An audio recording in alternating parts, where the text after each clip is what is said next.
Hope what happened earlier does not happen again.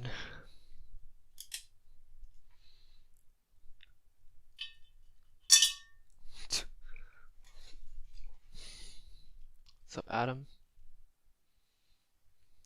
Gaming Master.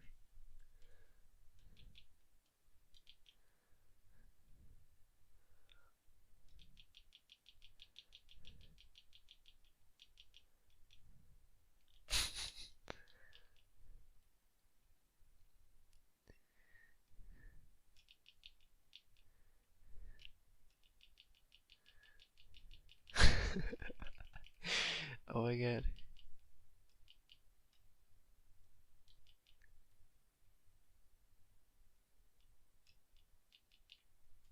Was not expecting that.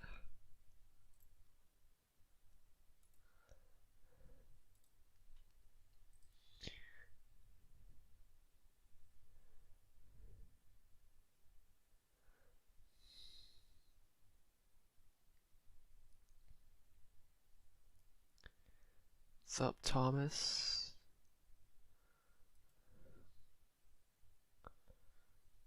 Flamesword.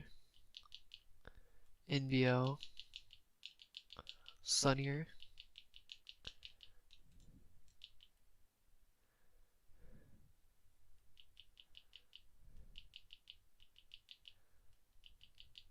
The one. Okay, it's not doing what happened earlier. That was weird. Good for that. Adam was second, I think. Yeah. Well, he was first until he deleted his message.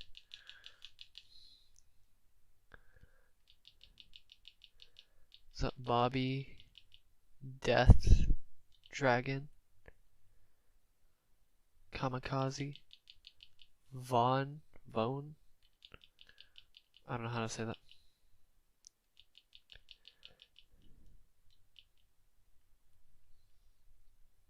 Oh, not a single drop frame. That's pretty surprising, actually.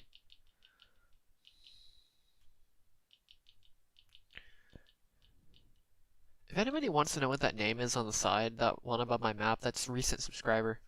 Most recent subscriber. So Ash. Oh, I need to put donator. Oh, I forgot to do that, actually. The donation ticker, whatever, not ticker, donation thing where you do the bar. The donation boss or whatever it's called. What's up, Jose?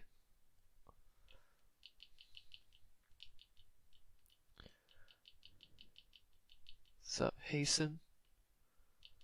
Alright, see ya, Hasten. Thank you.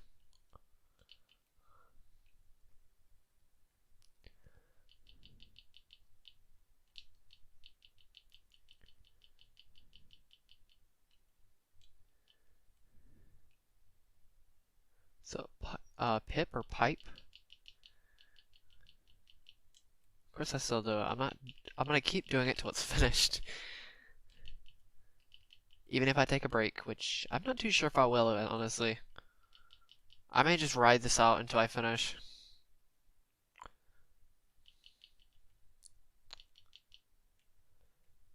I think I'm done with taking breaks.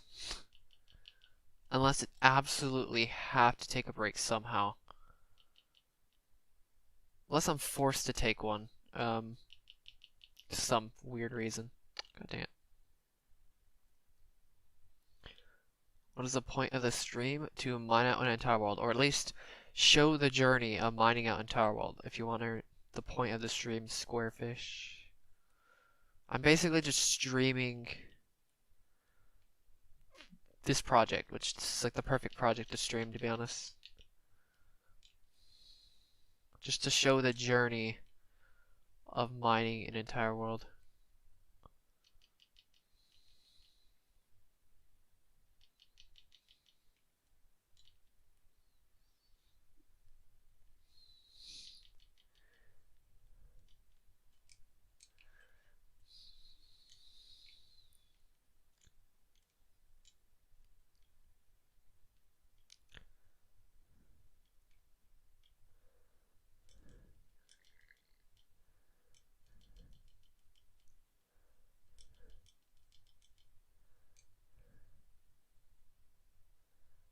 Classic size world. Forgot to mention that.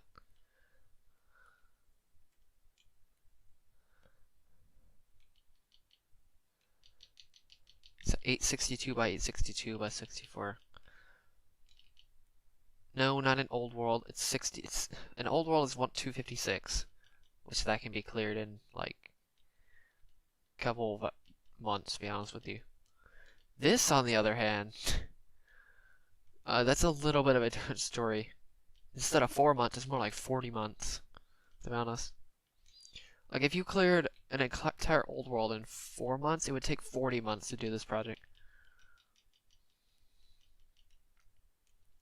But if you somehow clear the old size world, oh my god, old size world in like 2 months, it could take you less than 2 years if you're quick enough. Good luck doing that for 2 years, almost just under 2 years. That's a lot of time per day spending on this.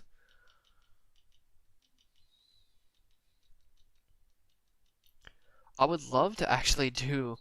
It'd be crazy, but I would love to do the last half of the world in like, or the second half of the world in like, in the next year and a half or so. I project it's gonna take me about 2 years to do it, to be honest. But honestly, I really don't know, to be honest. It really depends on how much focus I put into this project.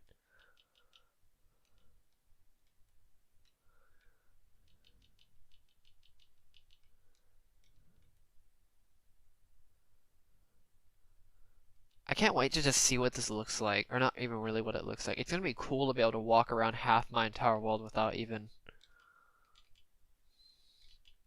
having to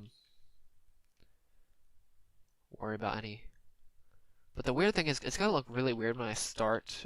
This world's gonna look really weird when I start the other half of the world, just because of the way it's shaped. The shape, it's gonna make like a giant L, basically. Upside down, though.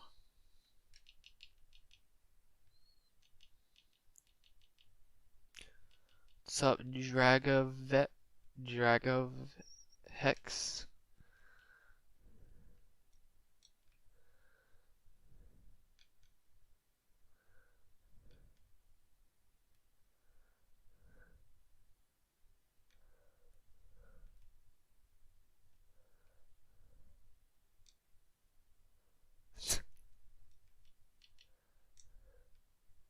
What's up, Pro Gamer?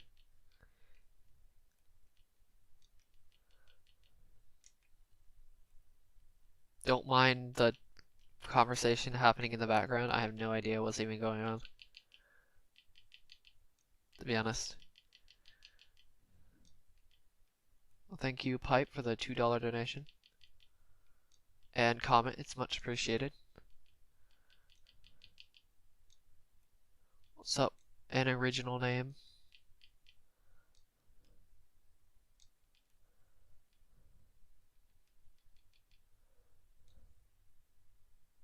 Did I just hear a notification from that? Am I going crazy, though? Did I just hear a notification for it? Because I thought I turned that off.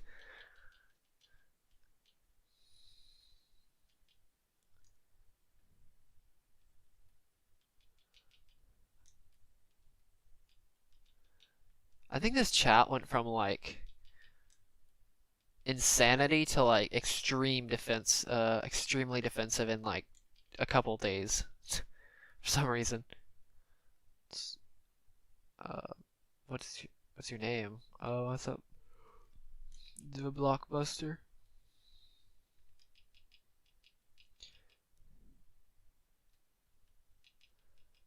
What's up, Ian?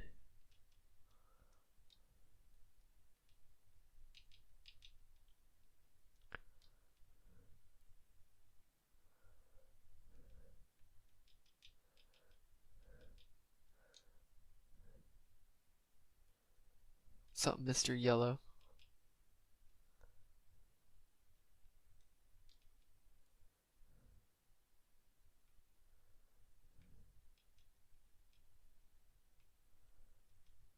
Stream delay, people. Don't forget about that. I have stream delay.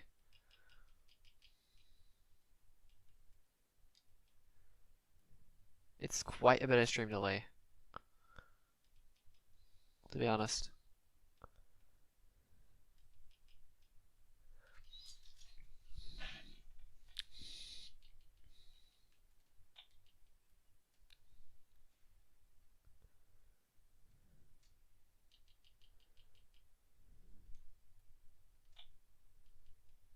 Thanks, Ian, I guess.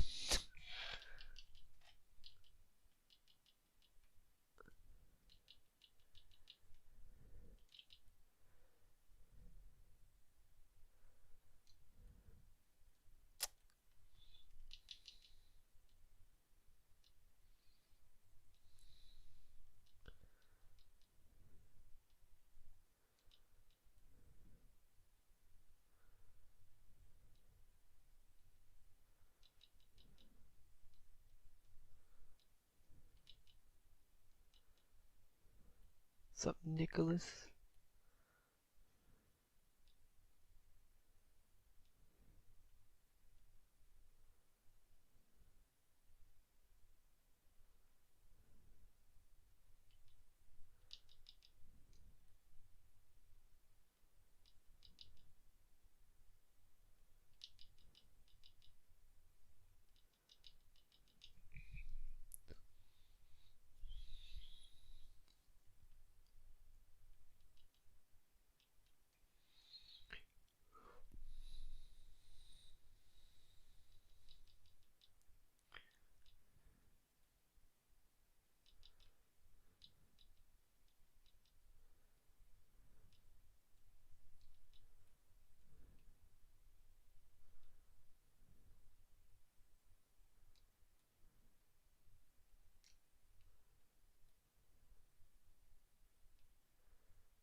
What's up, Christopher Landry?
What's up, Drew Ambrose?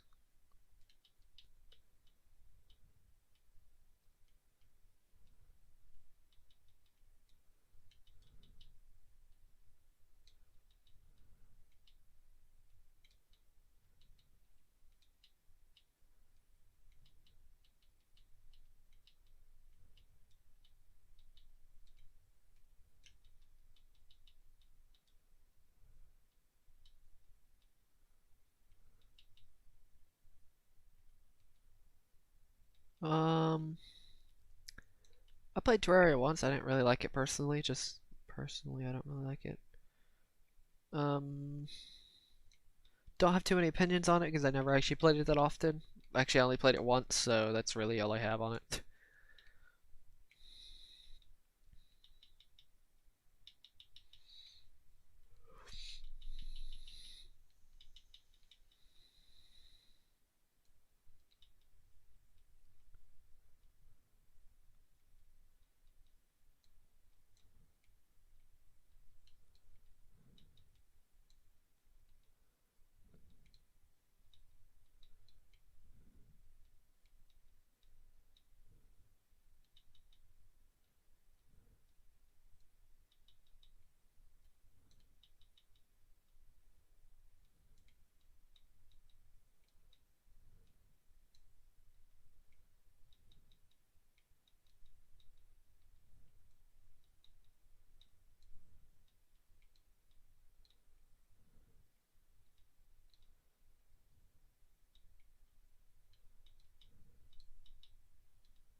Oh my god. Whatever, let's just do it this way.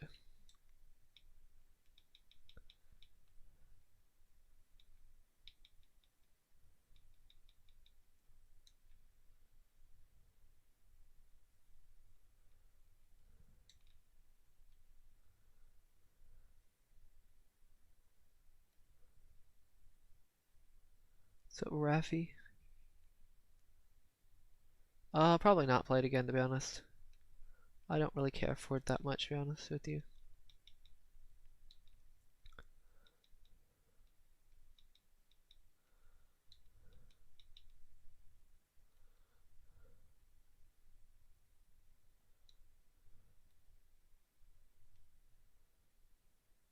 No idea why. This chat is very odd. Sometimes some Austin, Fazbear King.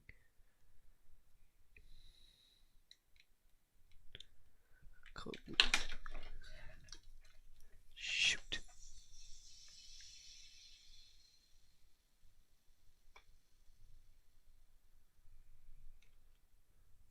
Give me a second.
What's up, RC?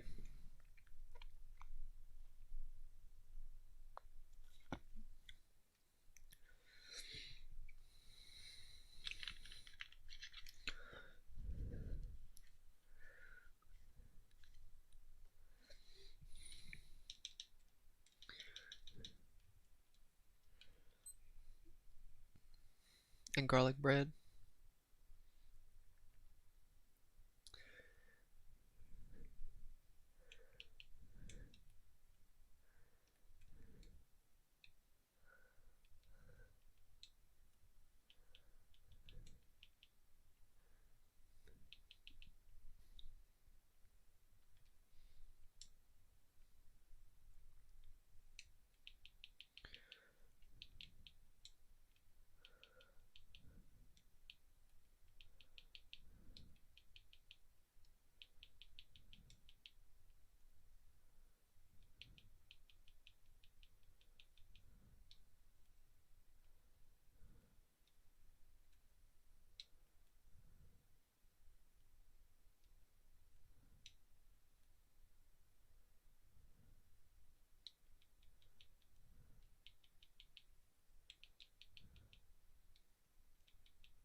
Has it really been 100 streams?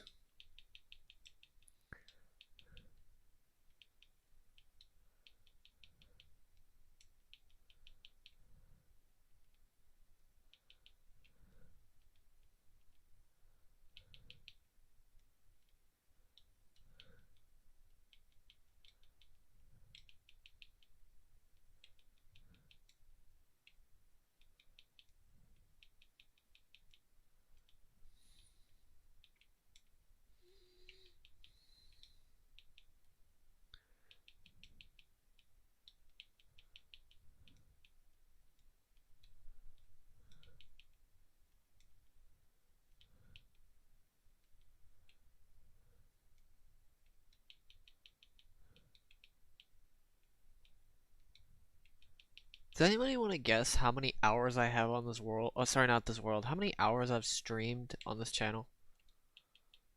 Does anybody want to guess? It may not be as much as you think, but let's just say it's only a tip of it's just a tip of the iceberg when it comes to how many I put into this world. I think. Maybe not recently, but at least compared to back then. Anybody want to guess?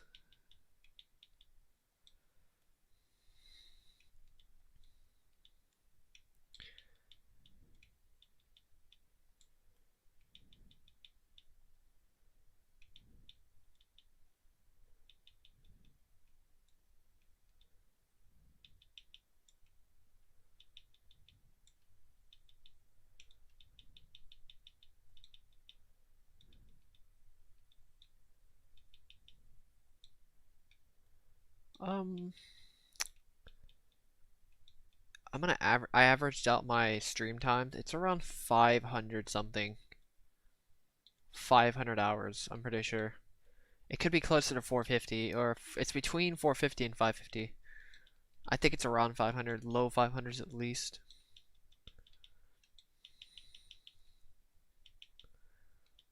175 streams, which pretty crazy. And that's only a tip of what I put into this project.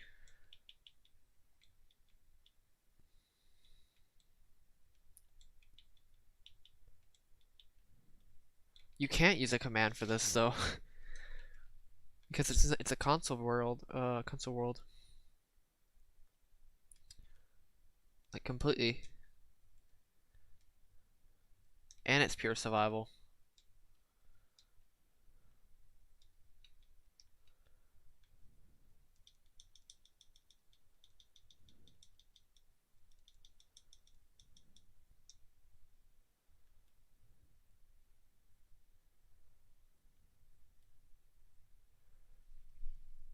Even though, be honest with you, camera creative doesn't really matter on this project, to be completely honest with you.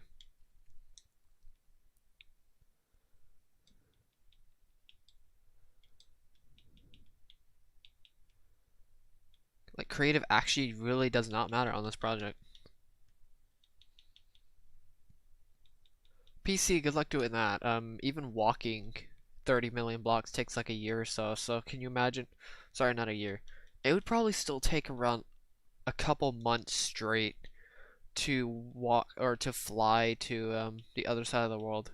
That's just flying there once. I can't even imagine trying to fly there literally without your PC breaking, obviously, because there's no way that Minecraft can handle. There's a certain limit Minecraft can handle, to be honest with you.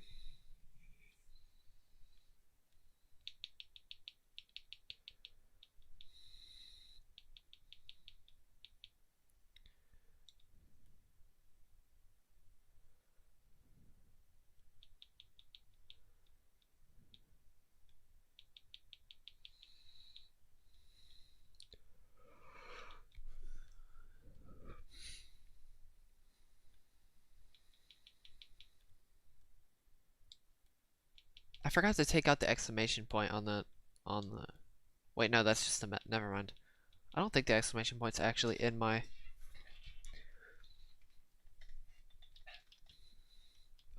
title. I think it's just for the message that I get.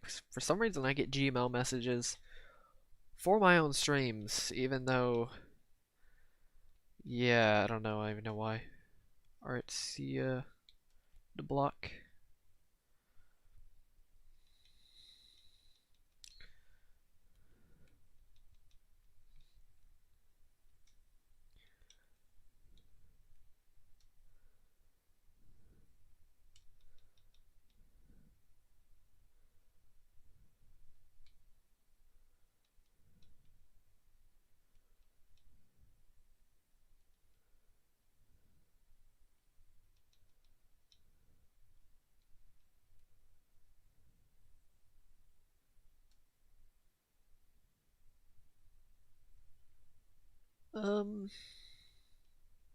I don't think I'm gonna go that far for people, for one person, to be honest with you. That's very unfortunate, but I don't think I'm gonna go that far for one person on this world, to be honest.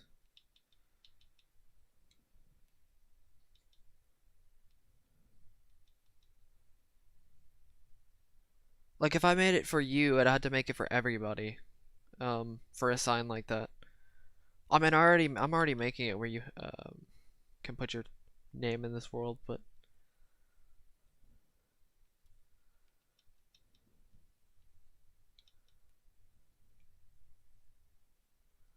sup, Jam Slam? I haven't seen you in a while.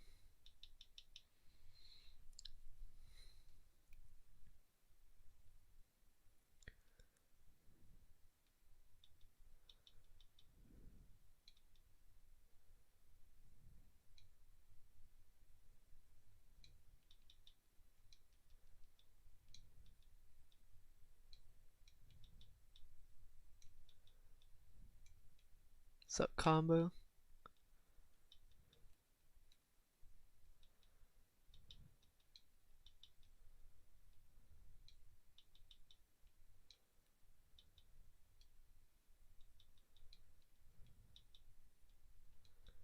Like if I made it where if I could just anybody can put their name in this world, that's way too many, honestly.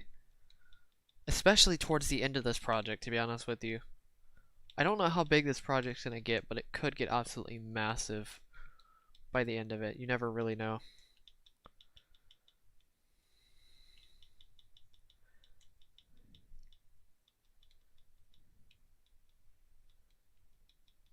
To be honest here, I never even had the idea of putting signs up and stuff like that until I watched Kilo's streams. So I did it. I pretty much took his idea in a way. Except for it's a different style.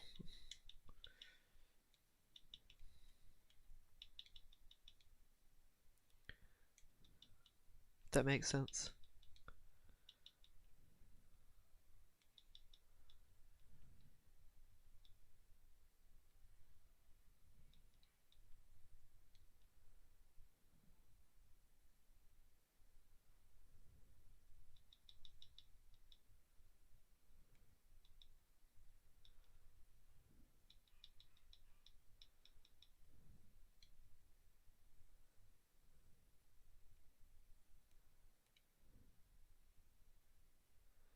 Yeah, no.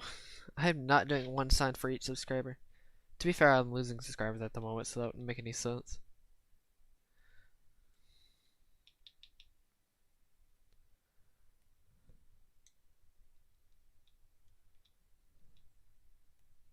Thank you, Ian.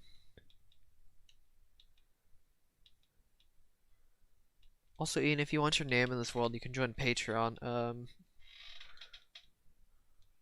If you want your name in this world or a sign, or you want your name on a sign, you can look at how to do that on Patreon.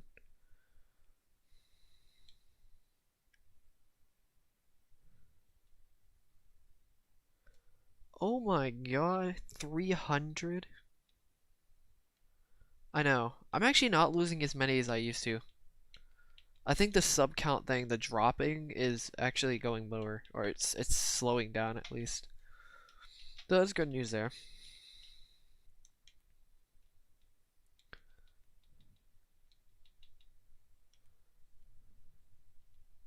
I only lost like 10 subs yesterday or something like that, better than like 50 like I've done in the past.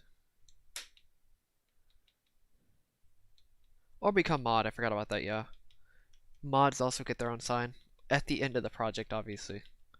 Obviously, that's also why I don't actually get rid of people's mod status unless they do something bad. Then obviously I do get rid of their mod status. And I'll try to do it in order as well when I gave people mod, which is going to be very difficult to actually figure out.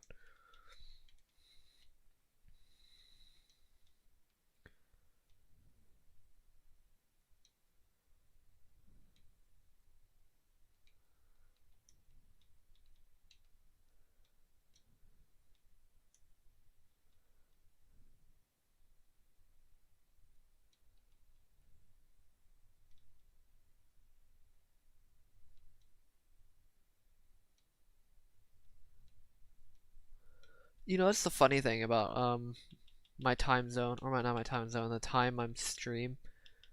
I may have to move it a little bit further up, like an hour or two in the future, but besides that, I'm gonna have to. Yeah, just besides that, I'm just gonna have to do something like that. What's up, Sleep Demon? I don't really know what to rant about. I'll figure out something though.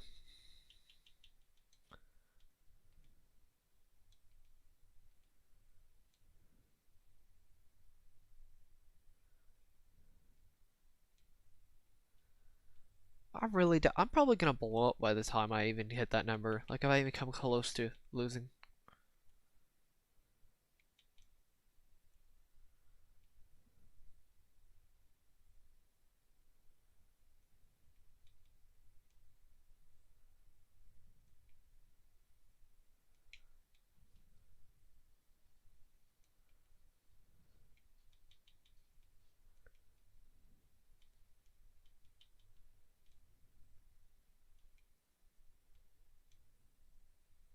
Um, I was fairly busy, not gonna lie. At least at the times you called. Also, I saw that thing. I got rid of the roll, the glowstone roll, because it would literally ruin the ranking system. Like it would just completely ruin it entirely. We're gonna keep that rule. We're gonna keep that. We're gonna keep all of those rolls the same, unless you guys somehow want to figure out rolls between layer from level 60 to 100. Then in that case, good luck. What's up, Savvy? Kind of funny. I mentioned that when I just saw your comment.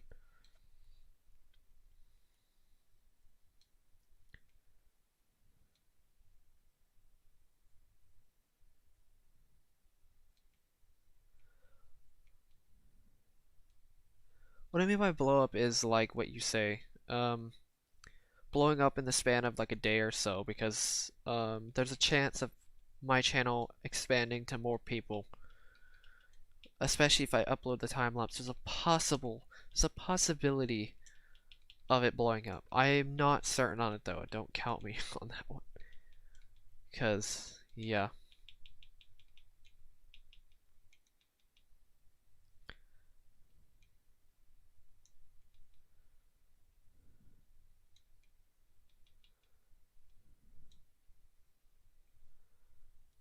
Like, it could, you know, like the 50% video could potentially blow up.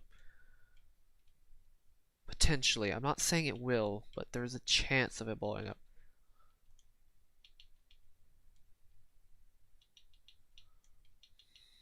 What's up, Diet Fizz? It's been a while.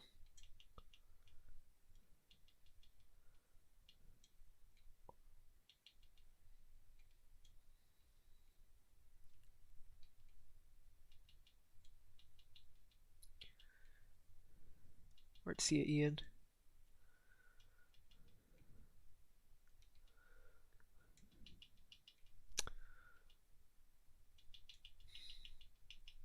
I'm just glad I don't have to worry about time-lapsing this anymore. Thank God for that. Also, this time-lapse is a pain to deal with because I have to sequence, I have to nest a bunch of clips together because I can't exceed over 24 hours at one given time. So I have to basically,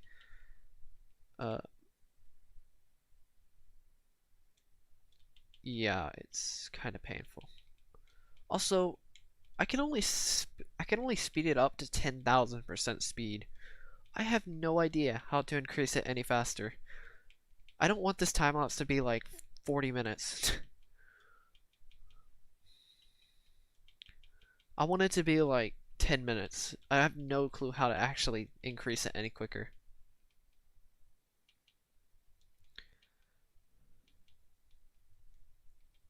What's up, Doge?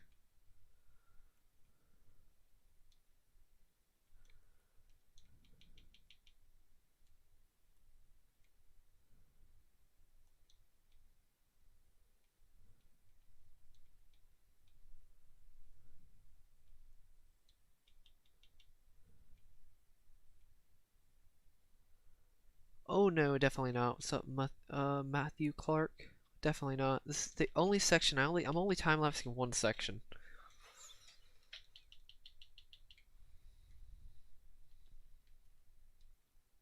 Yeah, I don't want to have a time lapse that lasts 40 minutes. I want it to be 10 minutes or 12 minutes, probably 12 minutes at tops.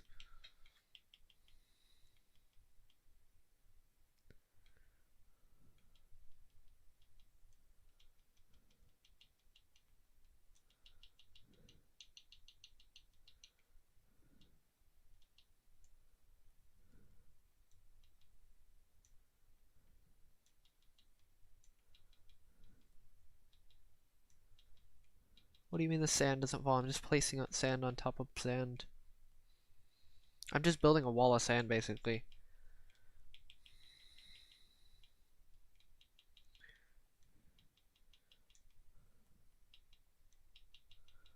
I mean, it was cool. The timer was pretty cool, but it would be. But you know how insane it would be to time lapse a I don't know, like 4,000-hour time lapse. Can you even picture what a 4,000-hour time lapse? Pipe Guy will be mod and Pope will be mod. I think whenever I probably blow up again, to be honest with you. I really don't need extra mods at the moment.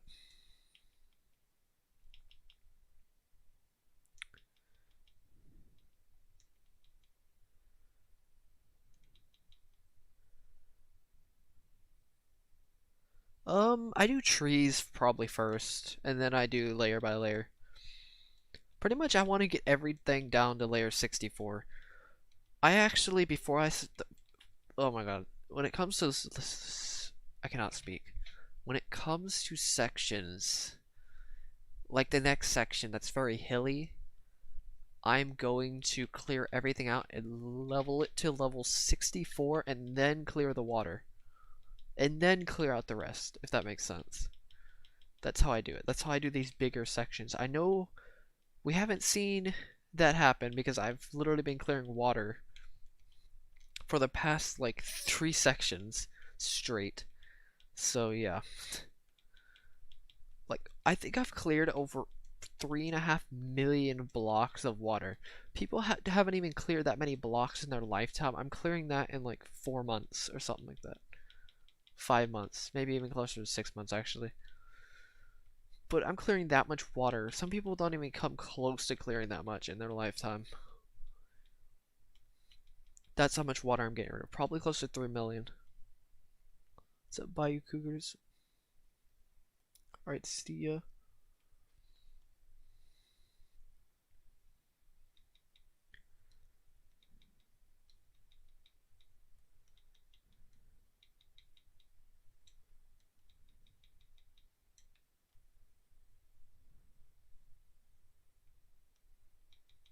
It's not too complicated. I literally just flatten everything. Pretty much, if you want to figure it out, flatten everything to sea level and then get rid of the water.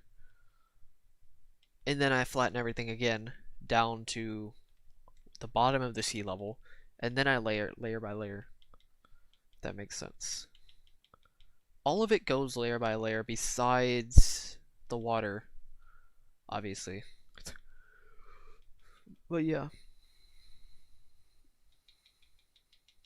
You'll see it. It's gonna be such a cool layer. Like the next section, look at the top of my world on the map. I'm getting rid of like 4 biomes in one section. It's gonna be so sick. Or at least I'm destroying 4 biomes in one section.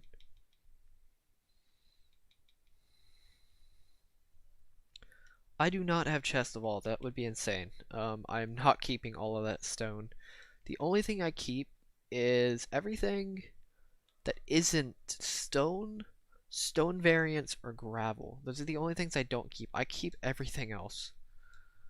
That's really about it. I am not keeping any stone items. That's so much time extra. That's so much extra time keeping all the blocks. That'd be insane.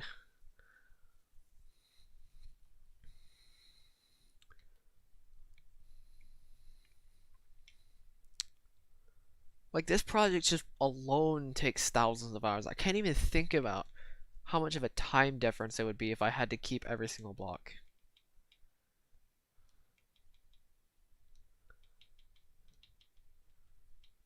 Like, this project, I've probably already spent over at least 2,000 hours on this project.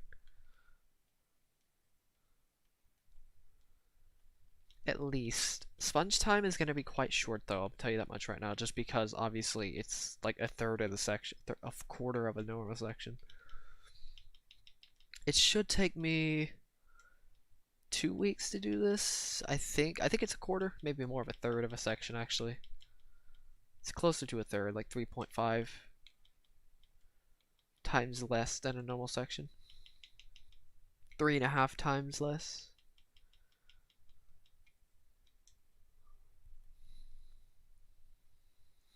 I have 5,100, but if I count the diamonds I've collected, I have 1,003 diamond ore in a chest right now, which is really cool. Just over 1,000. For some reason, people think that you can't get 1,000 diamond ore in one world, but I've gotten it several times at this point, so yeah, that's the thing.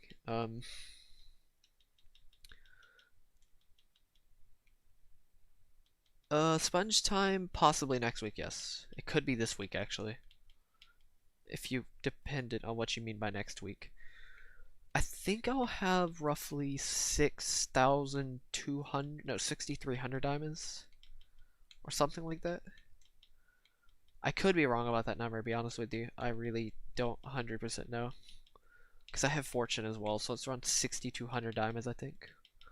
Ooh, wait till I hit 10,000. That's gonna be so sick. Actually, I used a couple diamonds for the Patreon and some pickaxes, so it's a little bit less than that. It's like probably close to 6,200 diamonds, to be honest with you.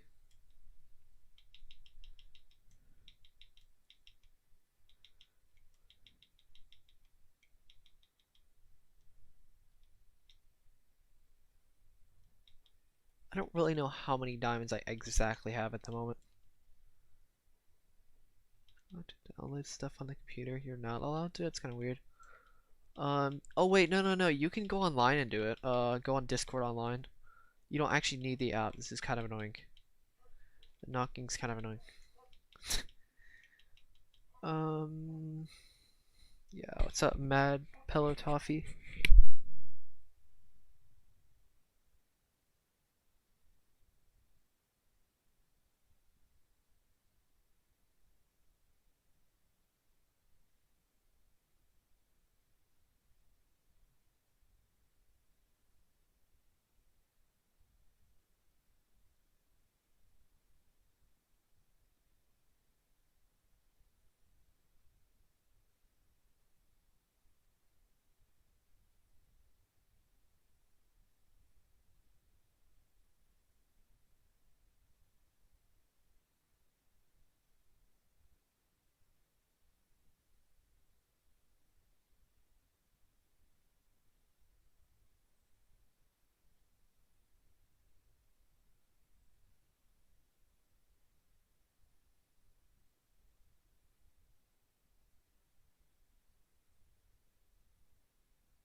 Juice does not take damage. Also, if you're wondering, I am going to be doing the Nether at the end. Because why wouldn't you? Honestly. Is that German Empire?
Yes.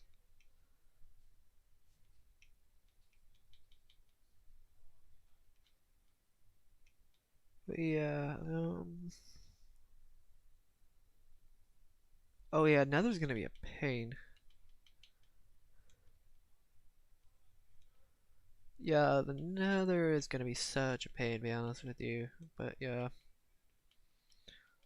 Okay. I'm just gonna drown out what they're saying.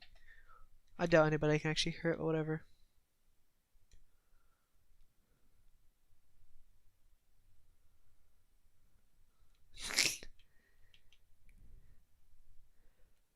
What's up, Frogwheel Nickel?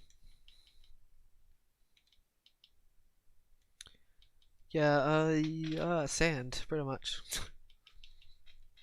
A lot of weird amounts of sand. I think I have over 300,000 sand stored up right now. I think.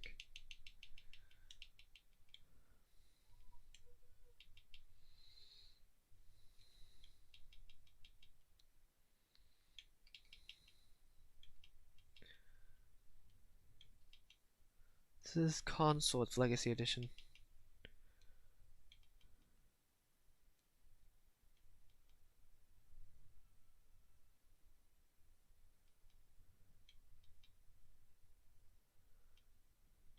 Oh yeah, don't worry. I sort of have.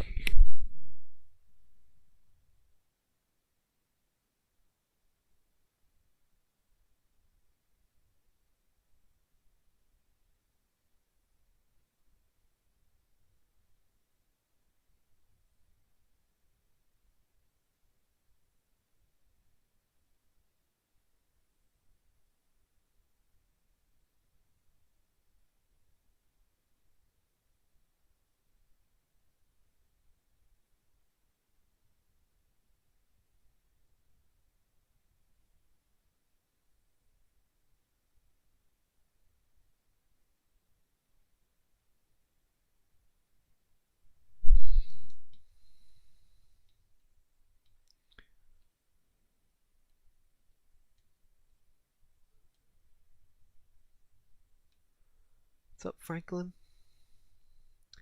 I'm completely aware 300,000 is not enough. I'm gonna have to mine it up. I'm going to have to. I'm gonna have to place all of it down and then mine it back up again. Which, to be honest with you, if you want to know how much 3,000 is, it's actually, I think, the equivalent to this entire section. This entire section is 300,000 blocks, I think. At least the water is. Can you imagine if all of this was filled with sand? It would use all my sand. That's how much sand I have with me. That's also not counting all the sand I have on the edges. Do you see all those? See all that sand that's in the desert biome? I got rid of a lot of it, but there's still a lot of sand left. I'd estimate I could probably double the amount of, almost double the amount of sand I have right now. Oh yeah, I could probably make at least a couple beacons if I updated, or at least a beacon.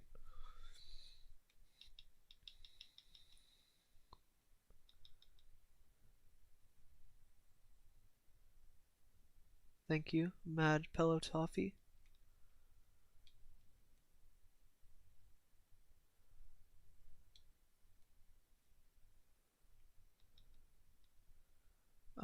There's a mobile Discord.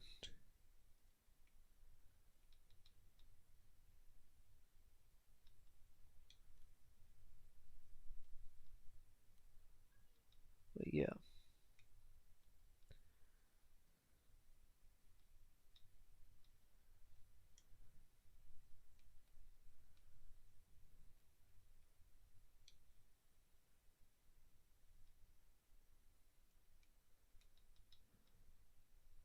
I try to stream daily.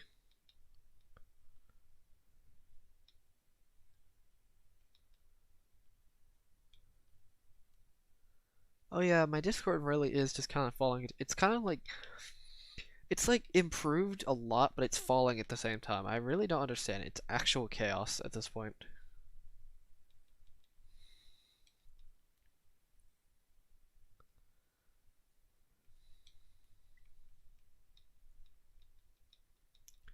It's like legitimate chaos. It's growing, it's improving, but also kind of crumbling at the exact time. What's up, Daniel? I really do not understand it.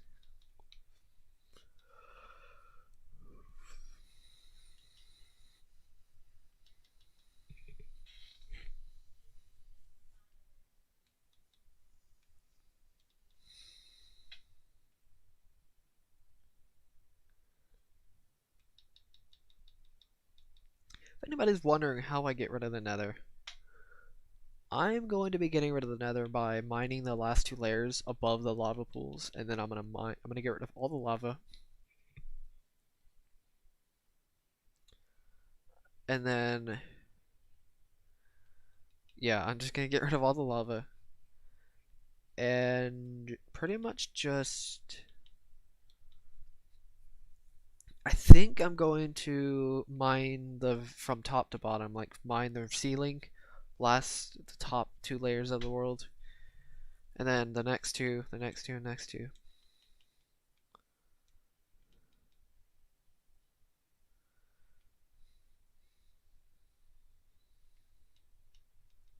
That's pretty much it.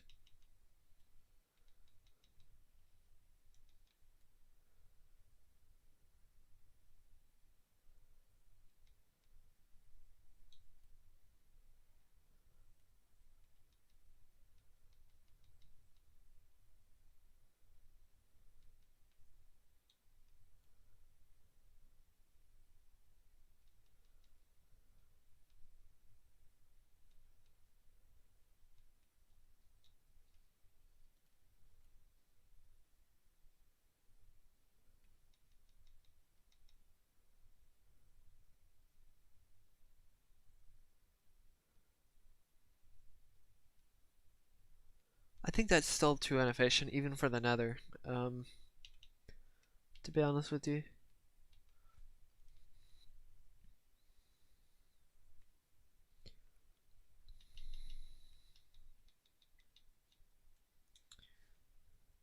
I really think it is. Yeah. What's up, Ryan Hunter?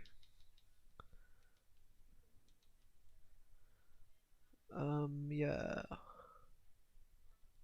I may increase the noise gate on my mic just to make sure any background noise does not occur, at least, even if I have to turn up my voice sometimes. Maybe. I don't know. It's hard for me to say. I might have to gain, but also increase the noise gate, so whenever I talk, it makes my voice louder, but also insulates everything else. I think that's what that does. I'm not certain about what it does, actually, but whatever. I'll deal with it later.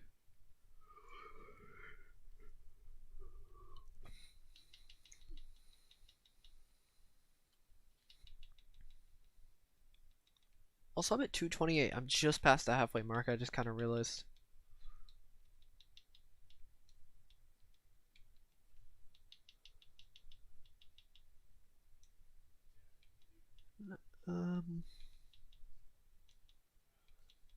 A car that's battery died. What?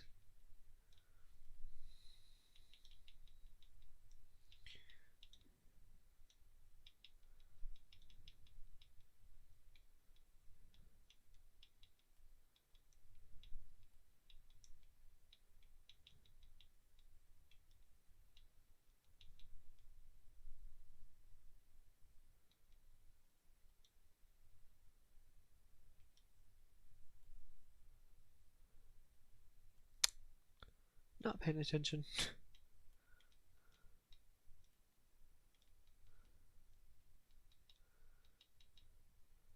To be honest with you, Discord's alright. In my opinion, I just don't think it's as good as really people say it is, to be perfectly honest with you. I mean, it's alright, don't get me wrong. I just don't think it's as good as people say. Or think it is.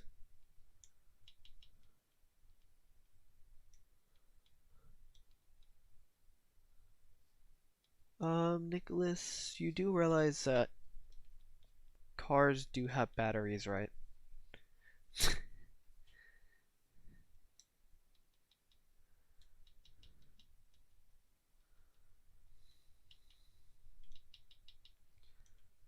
It's like I think a lot of people praise Discord, or at least used to, at one point. Especially when it was new.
I know all my friends like praised Discord basically when it first came out. I really was not.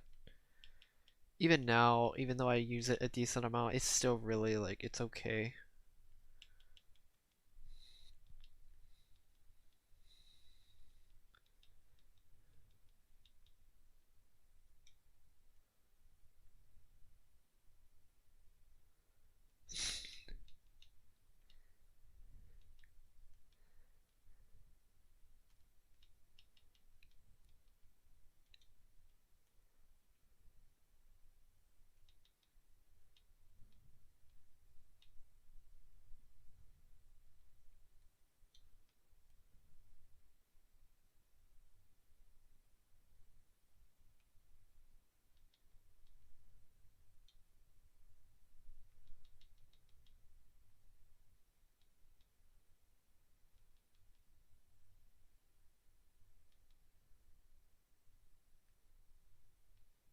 I have no clue what that song even is. Or what you're even talking about, to be honest with you.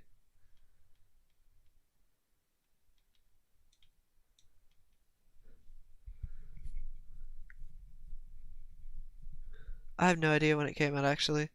Or at least, I'm not too sure when it came out, but I know when it like became pretty popular. I'm not too sure when it became popular versus when it came out. Um, I actually really don't know when it came out though, to be honest with you.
Okay. Hours to help them with managing Kilo's server. If you leave them alone, high chance of spamming into channels where they don't belong. Don't they have like stuff like wait, don't they have like filters and stuff like that though for stuff like certain channels or something like that? I don't really know. Wow, it is. I did not know it was that new actually. I knew it was new, but I didn't know it was that new. I thought it was like 2016 or something like that. I didn't know it was that late. It's pretty crazy actually thinking about it. Okay, Ryan. Right, see ya.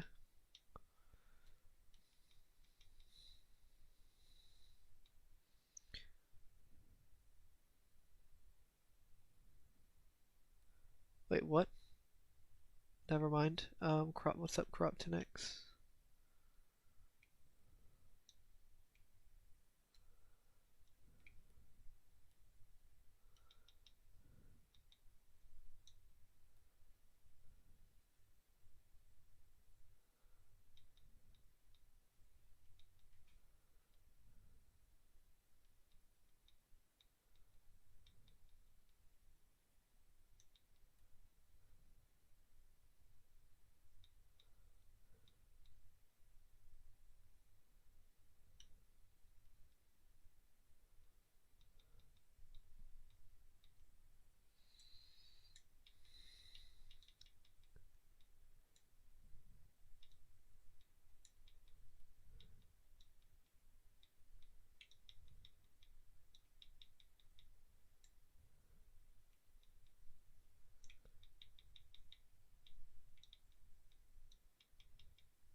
What's up, cool boy? It's been pretty good.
What's up, Brayden?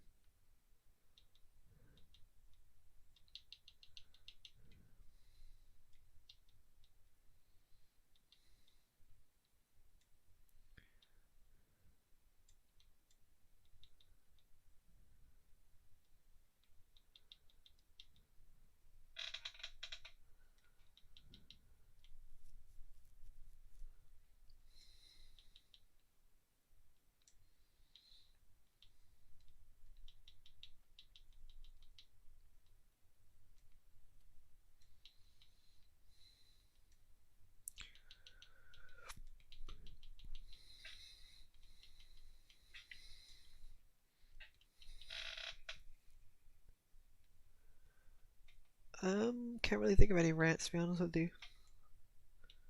For the time being, at least.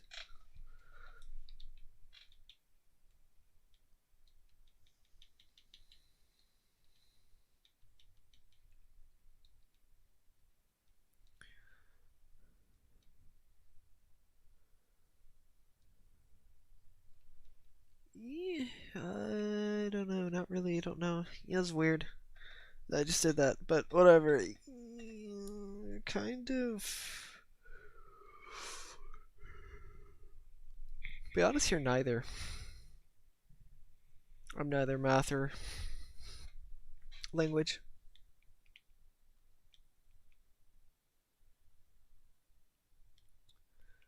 I don't really know. I think if I had to pick between both of them, I'd pick math. I'm kind of neither, though.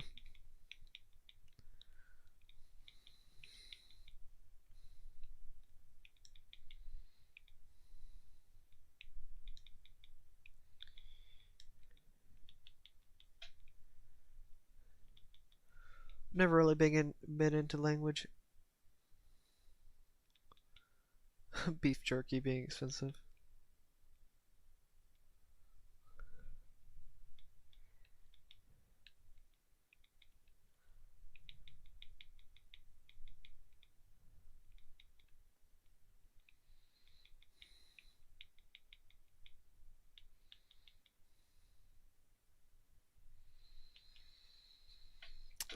Good luck. Oh God, I will try to remember anything if I even can, to be honest with you.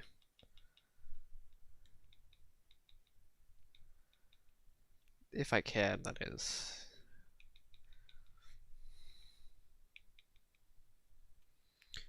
I do not.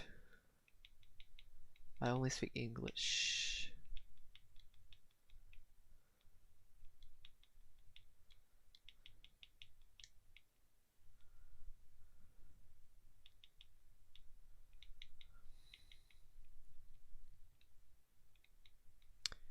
I will attempt to remember a story.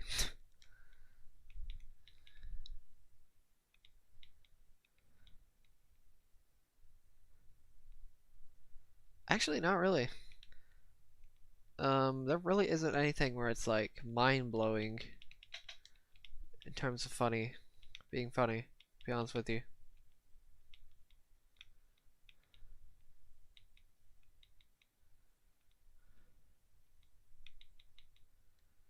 Actually, I don't know if there are any that are actually funny.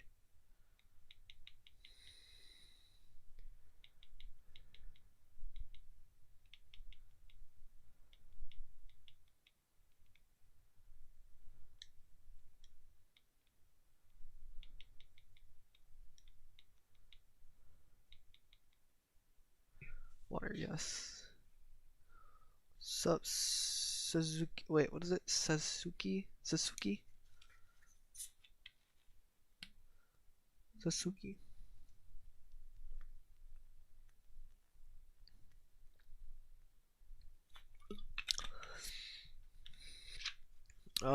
Not really.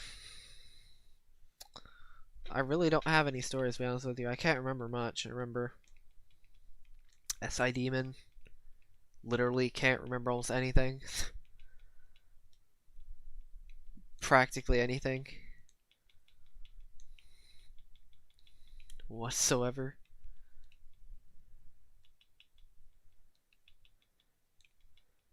Like, me just trying to remember something is, like, almost impossible, to be honest with you.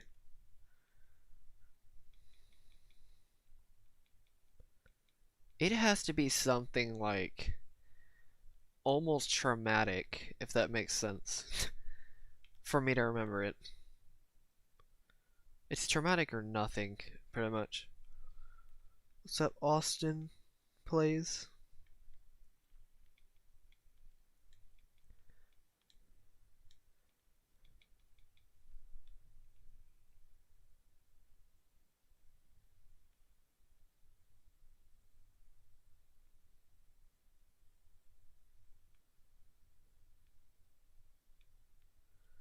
I mean, I could try to rant about more types. Um, I can rant about each of the quadras. That'd be interesting.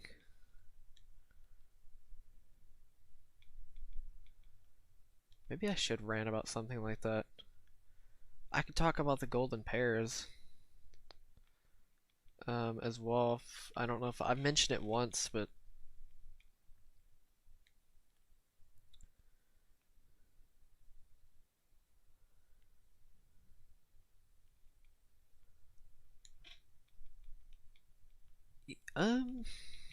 yeah. Maybe if I ran about types, I can think about other. Literally, I think typing really does bring into a lot of like different topics, which is interesting.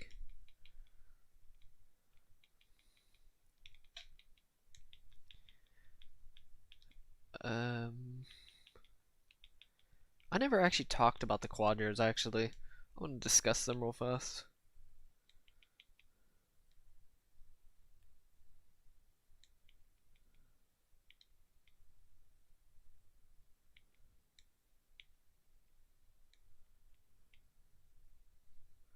Brands of water.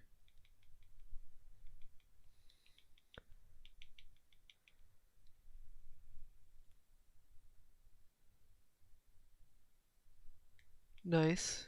100 by 100, something many people really don't do, to be honest with you. It's quite nice. Yeah, I can talk about the quadras real fast. I've never actually touched on them until now. So we know the types, all of the 16 types. I've already mentioned that before.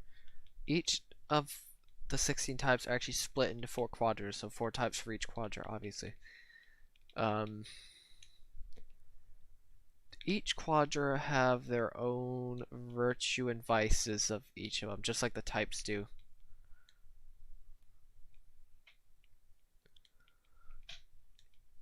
The first quadra is the Crusader. I'm gonna just go in order what I remember them as.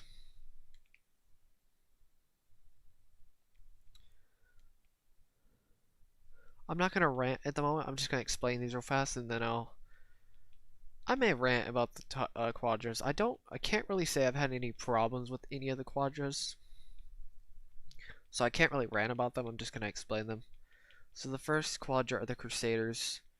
They're pretty much the justice-oriented types. They strive for fairness. Actually, not even really justice. It's more like fairness amongst people. They crusade against. They crusade for the innocent, basically, if you want to say it like that. These are the NTP's SFJs. They're pretty much about honor, loyalty, duty. Even though that's technically SJs, it is part of SFJs type. NTPs. The weird thing about NTP's SFJs is that they both have ways of dealing with the same problem. Like they're very similar to each other. Just like your subconscious is super similar to you. And you will really notice that if you're next to your subconscious type. I'll tell you that much right now. But the thing about the subconscious versus the two types is that the NTPs and SFJs, they both strive for the same goal. They just do it in 2 different ways, if that makes sense. So like NTPs more or less use logical, more process-based ways to deal with justice, and SFJs are more people-oriented.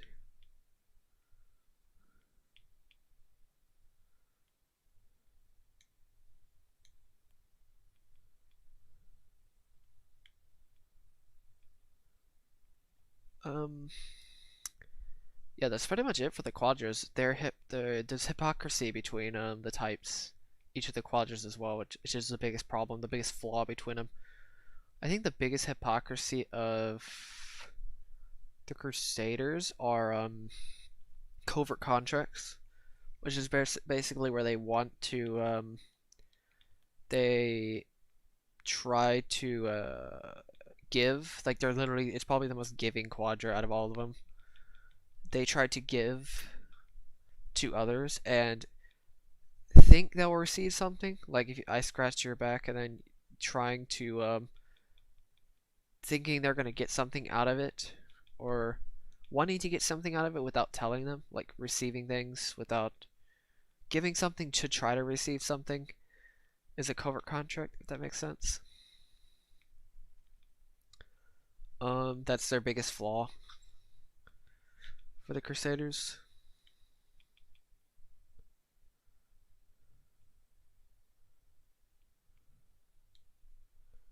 You would have to look back in previous streams. If you want to look up the stuff, look up CS Joseph personality or just whatever. CS Joseph, just look up his channel.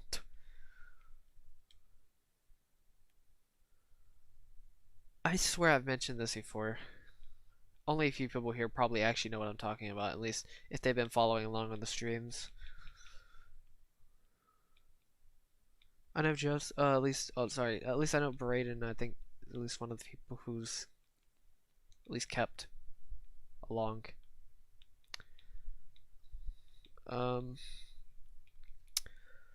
Another one, the second one is the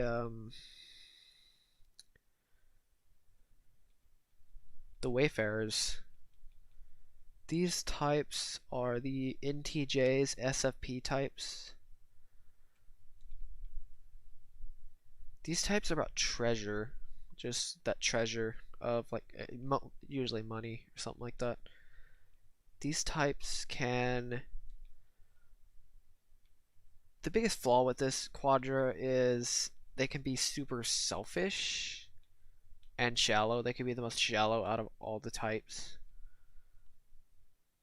Also, obviously, their virtue is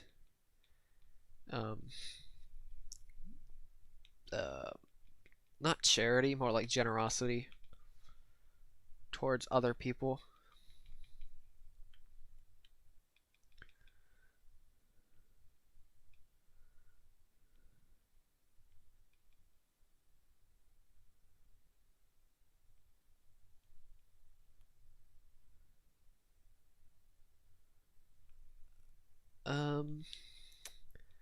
Yeah, that's pretty much it. Like pretty much their virtue is just generosity, and their vice is shadow, or it's shallow. Sorry, not shadow, shadow. It's, oh my god, I cannot speak. It's shallowness. Or selfishness, I guess, sort of. Let's see another quadra. That's really about it for this quadra. I really don't know what to talk about with that quadra. The next quadra is philosopher types. These types are SDJs, NFPs. These types are the most social bound out of all the types. They practically control social rules. They're arguably the most powerful in society, because obviously they practically control society in a way. They're the ones that set boundaries. They're not hypocrisy. Well, yeah, their virtue is charity, I think. I'm pretty sure. No, it's selflessness, actually. I think their charity is selflessness, and their vice is sacrificing their own man to gain their philosopher's stone. It's pretty much an I win button. It's like, how do I take, what's the easiest way for me to take to gain my prize in life? I guess it's my I win button for life. Their virtue is self-sacrificing, and their vice is sacrificing their own men. Perfect example. This is literally the best example I can think of. You know all of those do you know all of those get rich quick schemes? Like Amazon FBA, Shopify, all that kind of stuff? Yeah, them selling, you know, those people that are selling people's hopelessness and desperateness for cash, sacrificing their fellow man for money to claim their I win button. You know, that kind of thing. Scamming people out of stuff.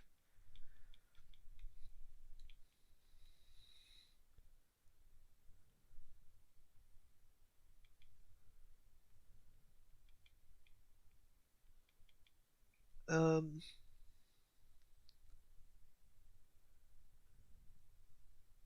yeah, I would have to say NFP's SDJs are probably the most powerful, at least in society. I wouldn't say in terms of strength, though. And you got the opposite, which are pretty much the opposite quadras. They have their own opposites, like those two quadras I mentioned earlier, not counting the philosophers. It's the uh, Crusaders and Wayfarers are opposites of each other. The next one I'm going to mention is the Templars. This is actually my quadra. It's the NFJ STPs. Pretty much the purpose of the STP and NFJ is to strengthen other people. They can become the strongest quadra out of the four. They're supposed to tear down what NFPs and STJs have brought as unethical, I guess, or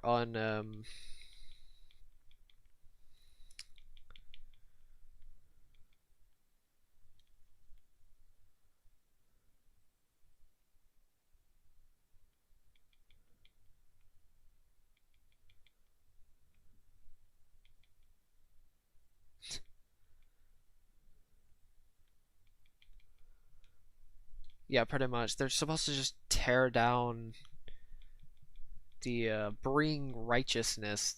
It's pretty much the quadra of righteousness. If that makes sense. It's truth. It's basically tearing down systems using truth to help other people. It's pretty much that quadra in a nutshell.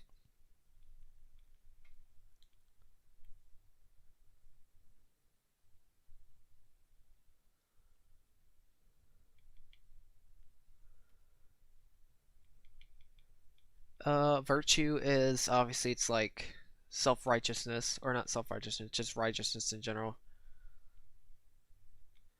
The hypocrisy is, or no, I think the vice is corruption. I'm pretty sure on that one. I'm not certain though.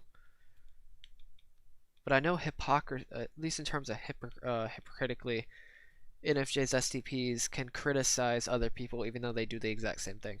Pretty much, I think NFJ's STPs are the most critical. Literally supposed to break people down to heal them up later. Pretty much, that's NFJ STPs in a nutshell.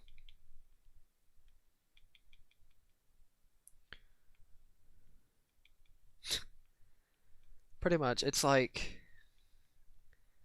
That's pretty much all four of them, to be honest. They all have their roles, and obviously, you know, opposites of each other. Like, the most selfless types, the most dutiful of all the types could be, not Templars,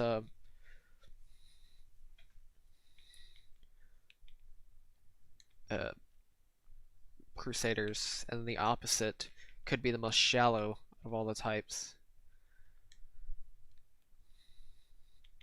which are the Wayfarers. Pretty much just opposites.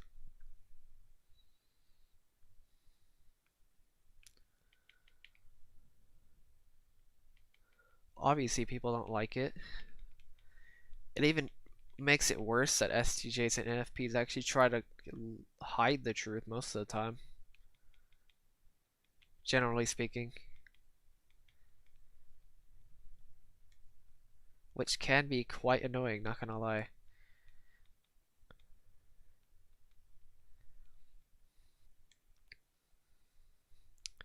Most comforting lies are actually from NFPs and STJs, mainly SJs in general, but mainly it's STJs and NFPs.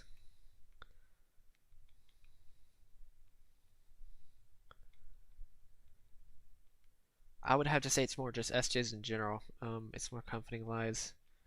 It's just FI users mainly. Mainly speaking though.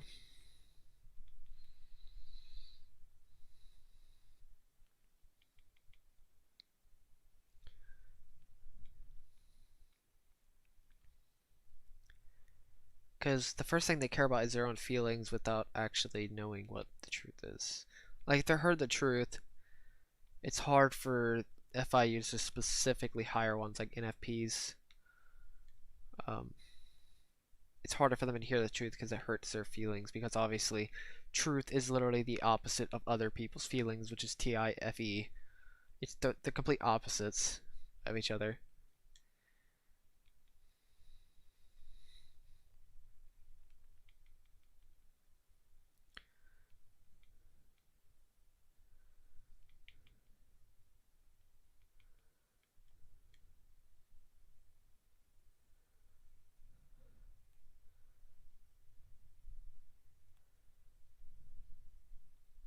Like, generally speaking, like, mine is practically the opposite when it comes to stuff like that.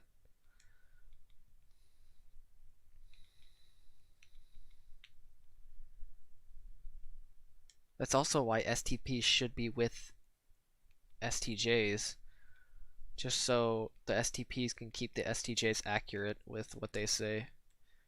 Or NFPs with NFJs. NFJs can keep the NFPs charitable, if that makes sense, and not as selfish. I would totally argue NFJs STPs are naturally the most selfless, just by default. I'm not saying all of them are, but like in general, generally speaking, that is. Obviously, I know I said SFJs and NTPs can be the most caring, which are kind of two different things, so. Caring is just kind of doing how other people feel versus selflessness, which is more like, I'm gonna do all of this with literally no return. And I'm gonna do all of this, tell you the truth and everything, burn the lies away. I forgot to mention that as well. I'll mention the sort of truths in a little bit. But that's pretty much it. That's especially my type though, specifically. Literally like a truth machine, basically. I mean, it's still difficult, obviously, because truth is literally a double-edged sword on its own. It cuts the person who says it, and it cuts the other person who you're cutting, I guess.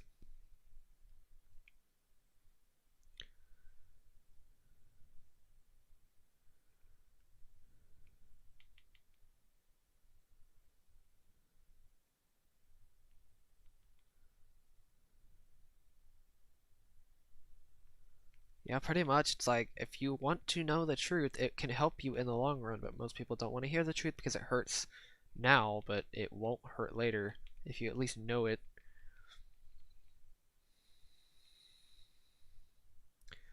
Here's the thing about pretty lies. Pretty lies actually are worse than straight up lies, but just because of their perception amongst them, if that makes sense. Sup, AJ Wars?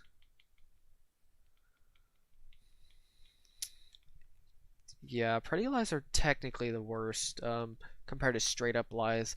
Most people can tell straight up lies, but pretty lies are a little bit more deceptive because perception is literally without explanation, or yeah, pretty much without explanation, perception is key. I think it's what it's called, or that phrase, or whatever it is, or at least a shortened down of it.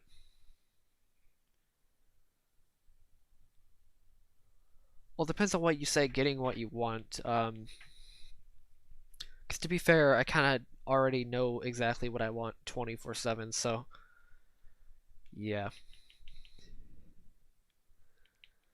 What do you mean you can't? What do you mean by you can't get what you want? I mean, what if you want to help other people? The only way you're helping other people is by telling people's truth or burning people's pretty lies away, I guess.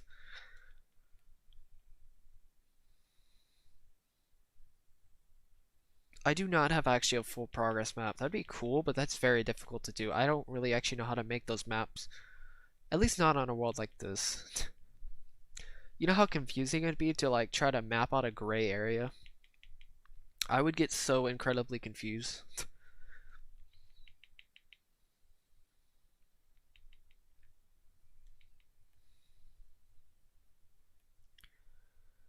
Yeah, that's the thing about it. It's about belief. Thank God Templars actually exist though to destroy those beliefs. That is as long as we stay to our truth and don't give in to beliefs, that is. That is especially true with like types like mine. With TI child literally cannot be manipulated through belief. As long as I know the truth, I'm basically unstoppable. If that makes sense. Obviously, INFJs that are more corrupt usually go with belief instead of actual truth. It's all about verifying. Verifying is literally the most important thing.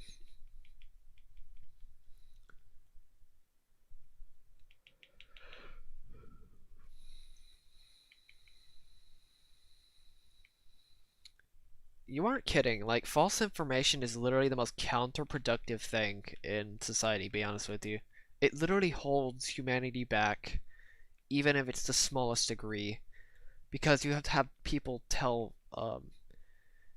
actually give back, have to expose the truth instead of actually just knowing what the truth is. And then you have other people that are spreading that comforting lie, and then it just becomes a social standard, and then you have to have a STP NFJ try to break it after a certain point.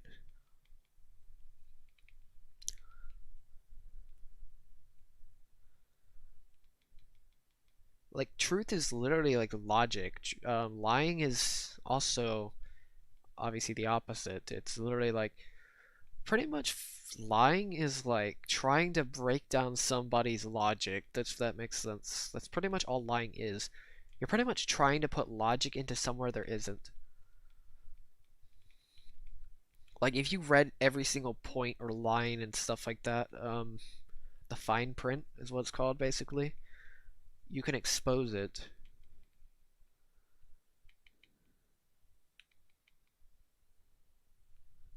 If that makes sense.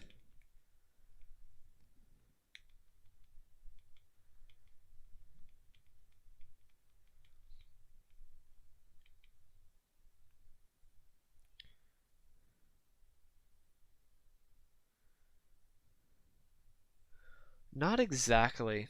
Maybe in your case, maybe, since you are about belief instead of actual truth. But the truth is, not exactly. You don't exactly need to. Like, literally my type. I have to literally tell the truth to get ahead. Like, just for example. Because if you actually. You know what the funny thing is? Ironic about NFJs and in STJs and NFPs. You know, if they actually told the truth more, they would actually gain more respect in society, which is hilarious. That they try to hide themselves over an image, under an image, and you know what? They would gain even more respect if they were actually just honest about what they do. I'm not kidding either, that's the thing. You just have to know how the laws of power work, and then you can finally understand what's actually happening.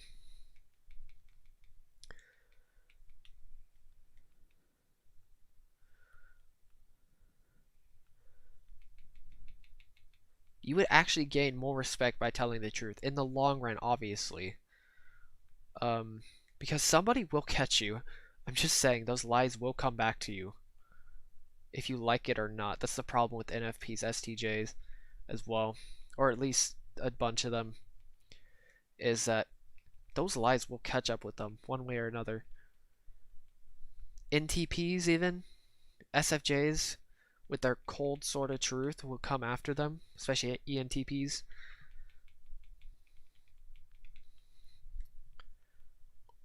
Will come after them and expose those white lies eventually. Like, the thing about you can't run from the truth, like, you're not kidding, like, you really can't after a certain point. Something will happen.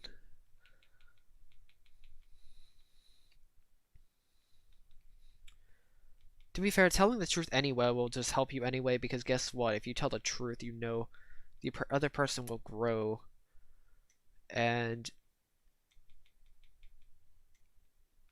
if you know the other person's grow, they'll help you up as well.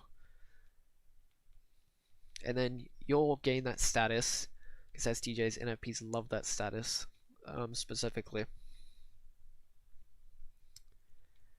Gotta love that status. Or that credibility, that is.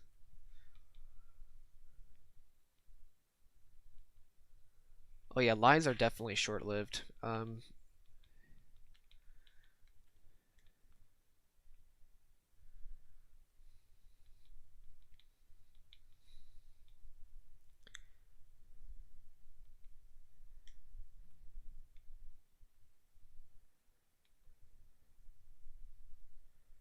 Because lies are literally, you're hiding something, pretty much. You're hiding...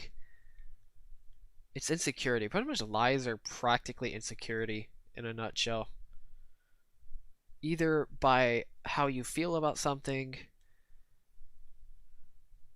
um...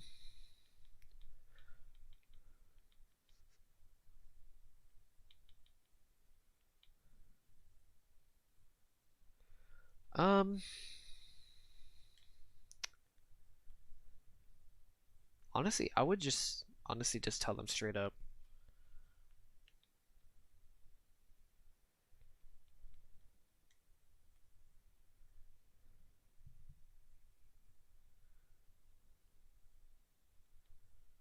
Obviously, there are ways to tell the truth, an easy way to tell it. You don't have to tell it in complete bluntness, but telling the truth in itself will help them in the long run, if that makes sense.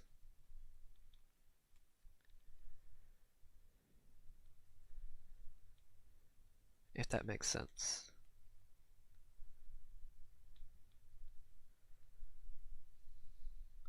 Like, the problem with SFJs and NTPs is that they kind of just tell the truth and then run, which is where that cold sort of truth is. They pretty much make more enemies than friends. At least STPs and NFJs kind of heal them while telling the truth at the exact same time, if that makes sense.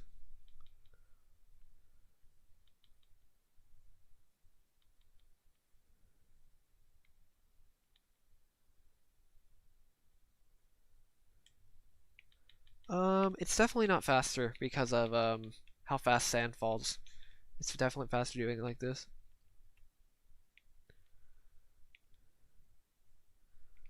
Yeah, that's the problem as well. That's what I meant by the societal thing. If lies become perceived truths, they're still not true no matter what.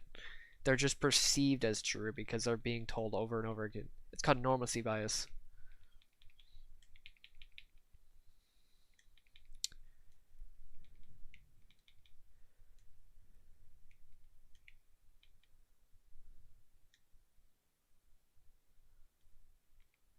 Tell us something embarrassing? I don't know. I don't know what you consider embarrassing.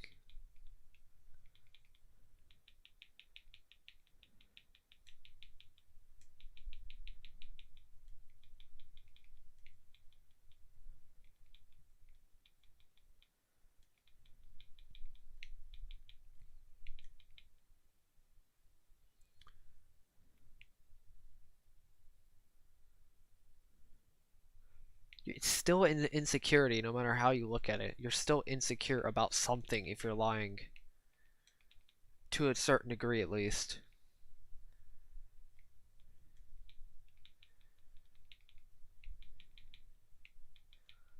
especially with lower TE users like TE inferiors and TE childs, specifically NFPs, have the worst when it comes to stuff like this.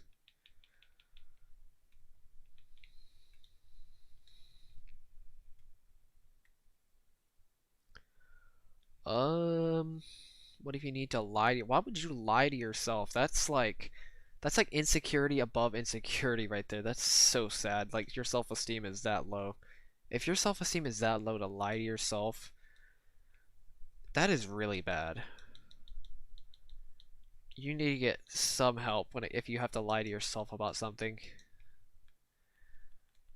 If you need to lie to somebody, here's the thing about the lying thing. If you try to lie and then tell the truth later, it's a lot harder to do than just straight up lying. You know what the irony between STJs and NFPs? They can tell a lie and then they try to run from it because somebody exposed them, and then they try to tell the truth later. That doesn't always work, dependent on the situation. I know I said earlier that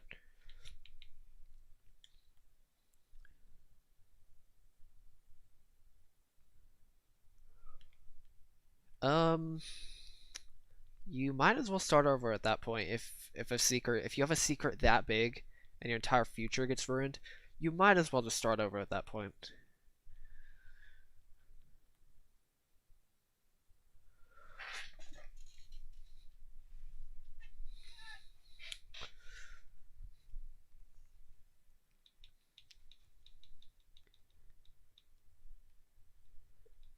Like, am I saying you should be completely open about everything you do?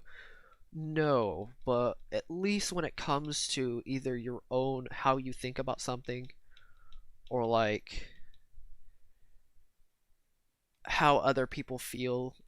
Like if somebody asked you how do you feel about this or this or this and you lie about it, yeah, that's definitely, I wouldn't consider that more of an insecurity. I mean, it is a bit of an insecurity, but it's just more of like you're trying to protect the person even though you're lying to them in the process, even though you could help them if you just told the truth. That kind of thing. And then both of you won't improve, and then one is insecure, and then one is living a white lie, and then you never grow, and then you wither away. Start over. Like, start a new... What's up, Minute Lad? I meant start over a new reputation.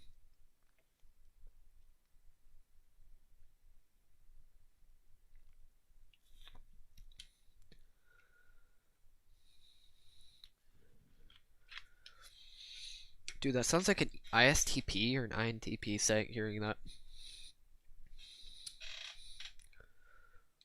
I mean start over as in like trying to start a new life, like do something meaningful for other people. At least give it your best shot, or start over completely in a new place or something like that.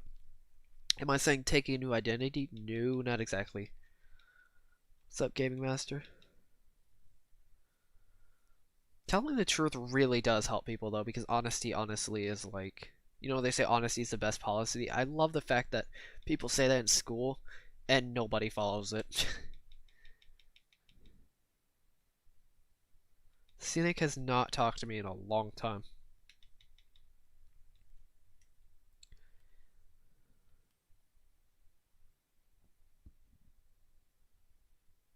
That was weird.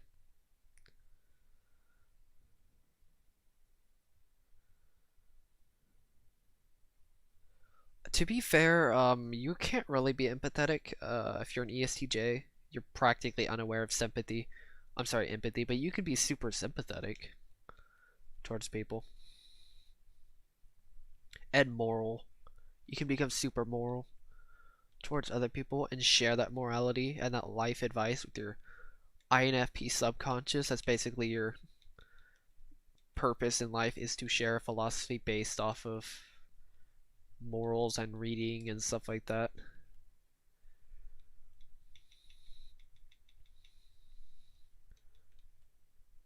Because you're a philosopher type.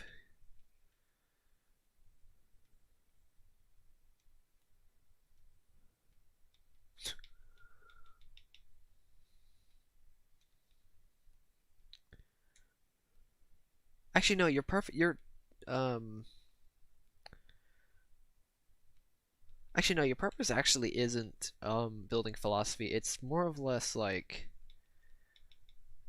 uh.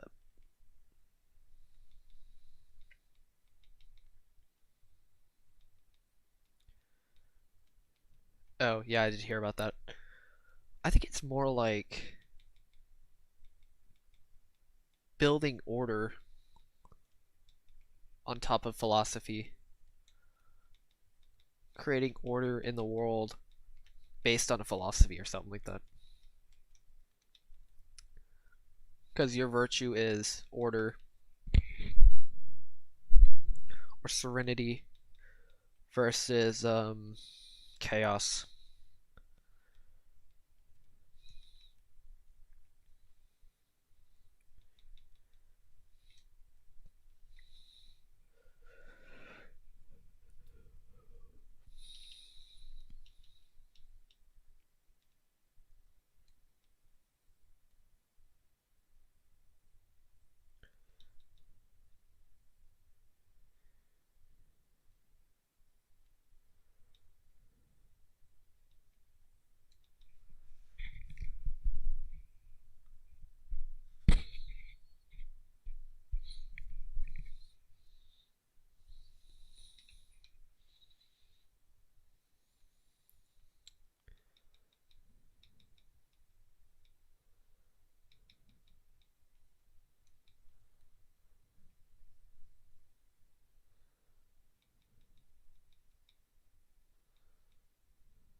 What's up, Ian? Pretty well.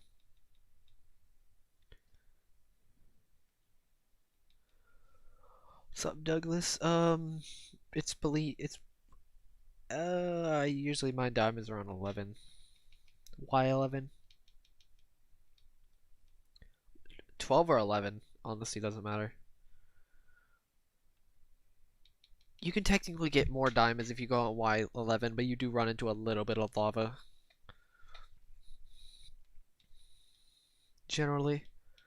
But if you don't want it, if you don't really mine that too much, you can just go Y on level 11. Or 12.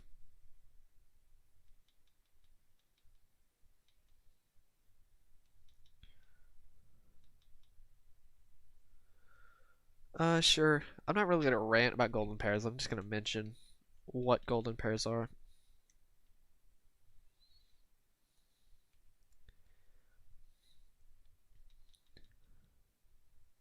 You mine on 10? Good luck with lava, jeez.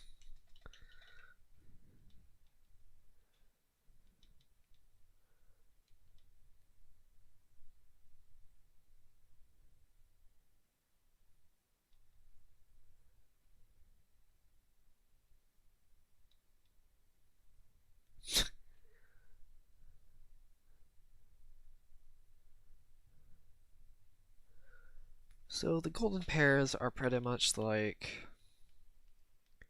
they're honestly the type you should be with. Um, the problem with them is it's really hard to be with golden pairs generally speaking, but just because you have to be super honest with your golden pair because they can kind of figure you out very, very easily because they basically know you and you know them very quickly.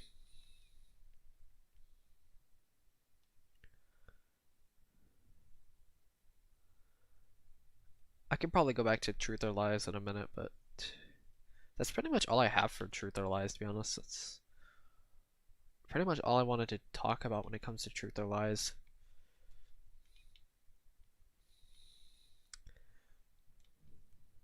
I'm not saying everybody should literally always go for the golden pair, but like, if you're at least like,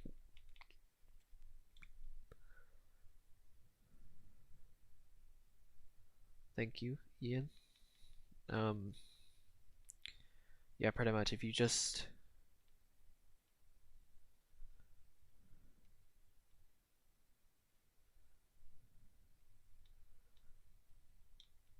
Yeah, that's pretty much it though. It's like the highest compatibility of all types of compatibility. All types of compatibility. It's literally like the literally match made in heaven.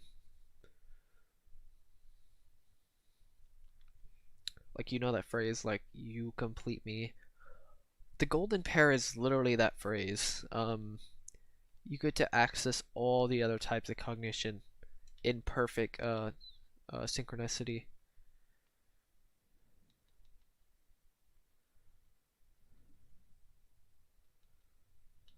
I mean, technically that does mean it came back to you just on internally.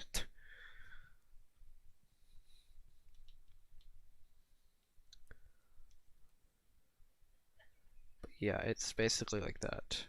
I can't believe they're still awake right now. But, that's pretty much, yeah, that's, I don't really know how to explain the golden pair. The golden pair is pretty much like each of the top functions and the bottom functions pretty much perfectly match each other.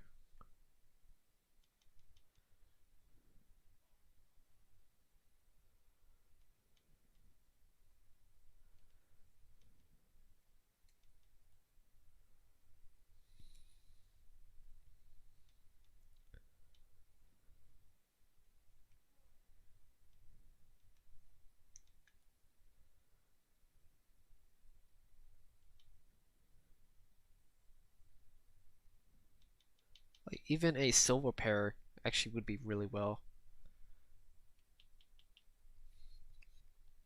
Like STJs go with STPs, NFJs go with NFPs, SFJs go with SFPs, NTJs go with NTPs, stuff like that.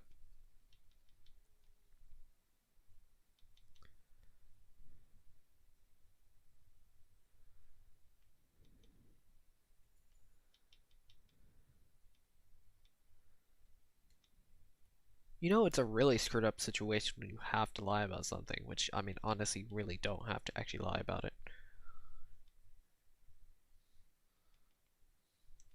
You really don't have to lie about anything as long as you keep your reputation. Because if you have a rep, this is iron. I'm just gonna mention this real fast. It's really ironic that especially SDJs, NFPs want to keep a very high status, but they do it by lying. And if they just kept the status of truth and honesty, they would actually have a better reputation than when they lied. Because they would literally be eating themselves alive.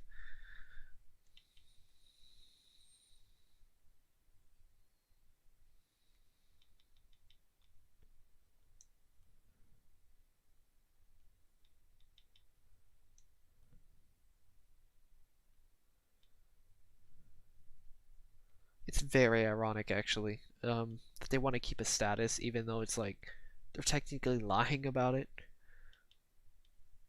It's kind of hypocritical, not gonna lie. Alright, so back to the golden pair.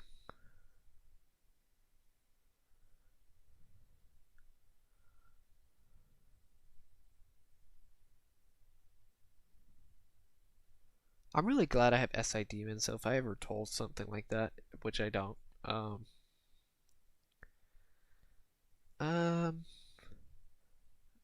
no, it's not, to be honest with you.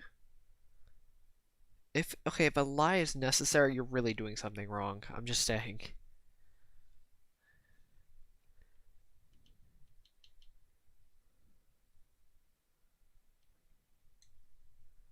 If society by itself considers lies in a necessary situation, you've probably been lied to, be honest with you.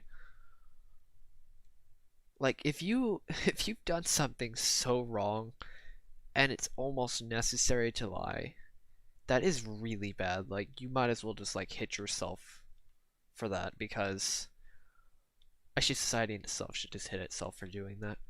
For doing that, believing that it's another white lie, having to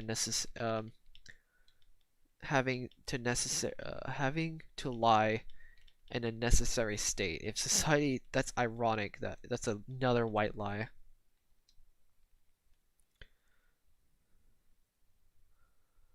It's another white lie is saying for from society. That's super ironic that that's the thing.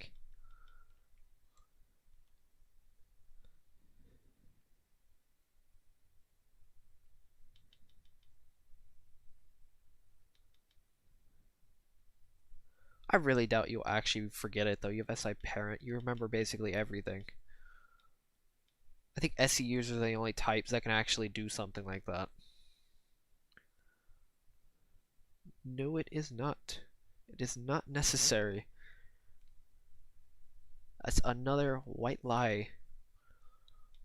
Again, as long as you keep the reputation of truth, it will be easier and easier to tell a truth instead of hiding the truth or just telling lies. You know how hard it would be to tell the truth when you've been having this reputation in your own mind, mind you.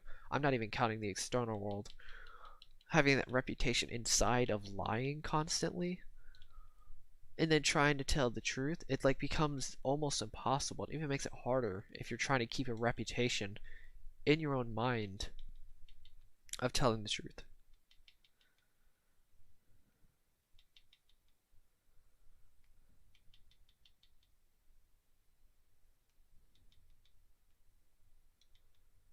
And that's the truth behind the situation. It is true that lying is not necessary, which is believed by society because of a lie, which is very weird.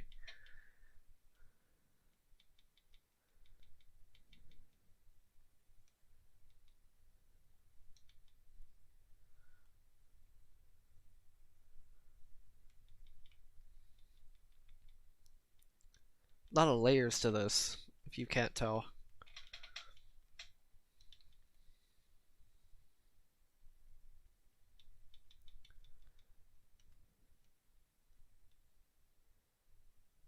Let's just say this, if people that are new you can't handle the truth, you really shouldn't just be with them, to be honest with you. If they can't handle it, they don't have the strength to handle the truth, they shouldn't be with them.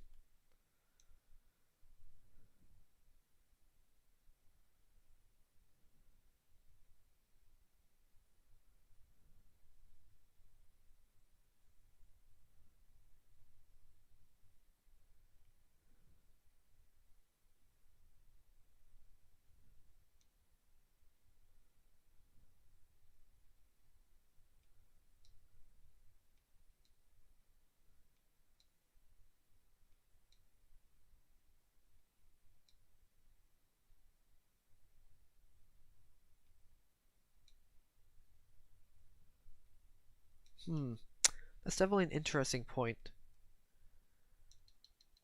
Except for, actually, you know what? That's not really a lie, though. That's just... I don't know what you mean, but, like, I kind of know what you mean. At the same time, but, like...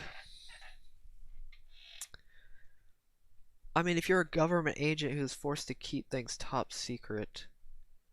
I don't know what you mean by, like, certain things. What do you mean by that?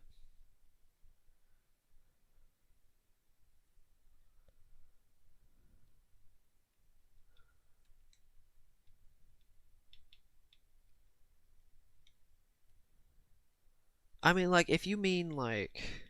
I think the only exception to this rule, if it's something that's, like, a surprise... Oh my god, this is such a weird example, but, like, a surprise of, like, keeping a secret from people or something like that. That's probably one of the few exceptions. But when it comes to, if somebody directly asks you for the truth and you lie about it, that's...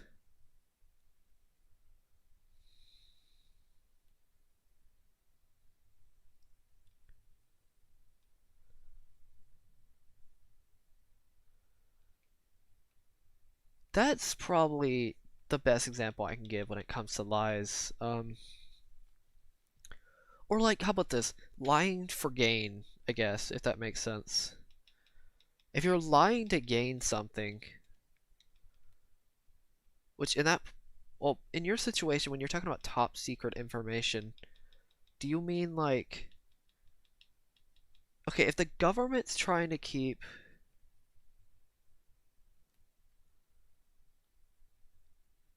is that actually, is there really actually top secret information that the government keeps? That's something we can't actually verify. That's the problem. We can't verify if the government actually keeps top secret information, or is that something that's perceived by society that the government does. Makes sense. Weird, right?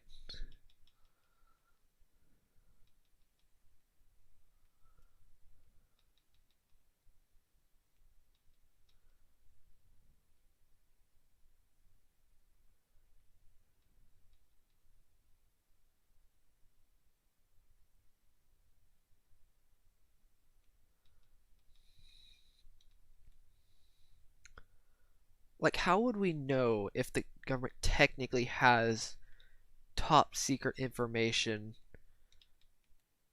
about certain subjects, or is that something that's kind of more of a myth? Because we really won't know, to be honest with you. That's the thing.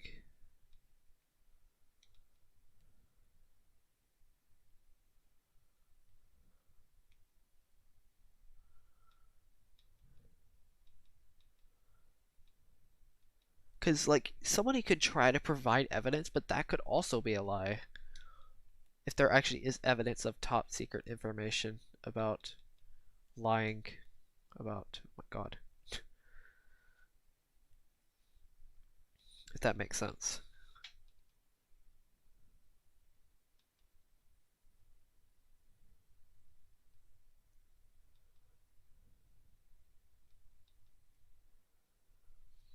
Honestly, when it comes to something like that, I don't really know. I'm not a big tradition person, to be honest with you, so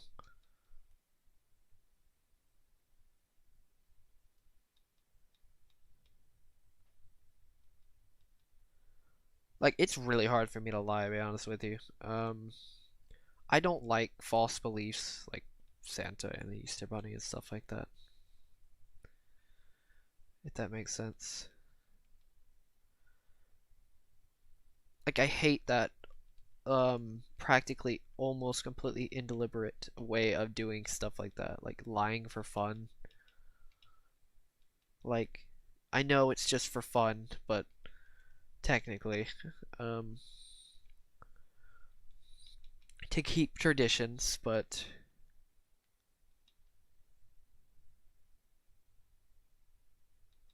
that's what I mean, that we don't know if there's actually like secret documents kept many years ago and stuff like that. We don't know if there actually are that any or anything like that because they're top secret. We don't know.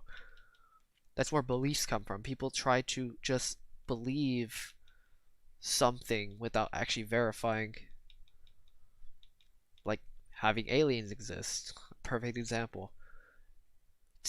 Uh, by probability, aliens could exist just by probability standards alone, but they're just standards.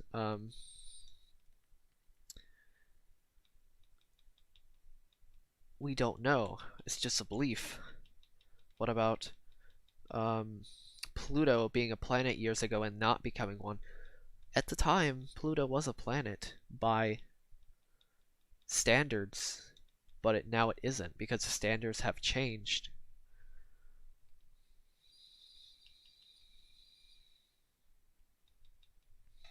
If that makes sense.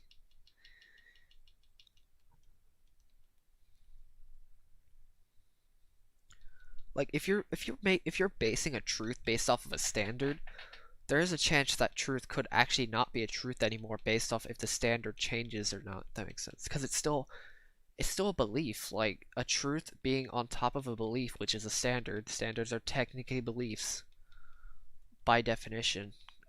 TE especially. TE in general is standard beliefs, other people's thinking, data.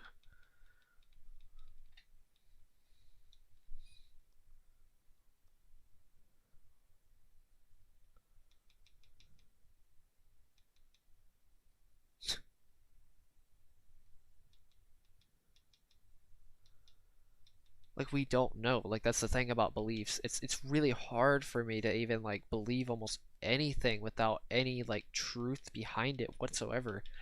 Even if there's a tiny bit of truth, I want the full truth behind something before I even dip my toes into it. Like this science, like this psychology science.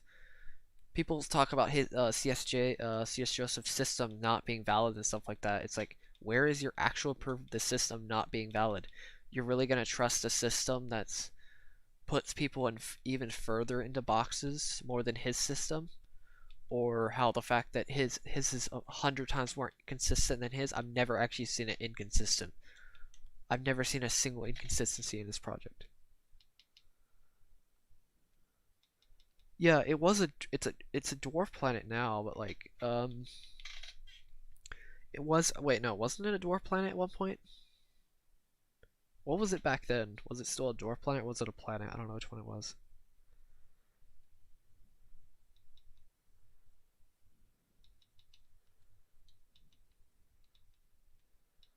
It's like something top secret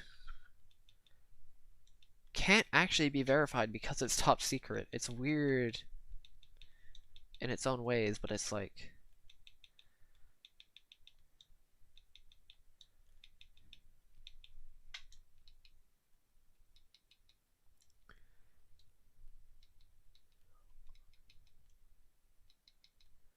if you put a truth on top of a standard, it's it's a truth by that standard. But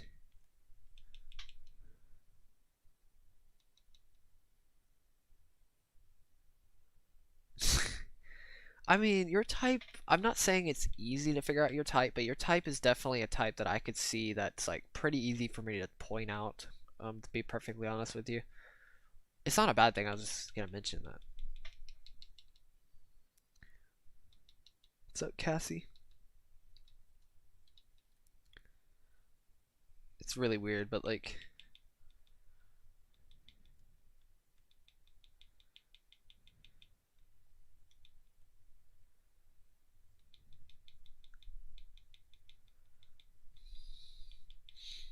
yeah.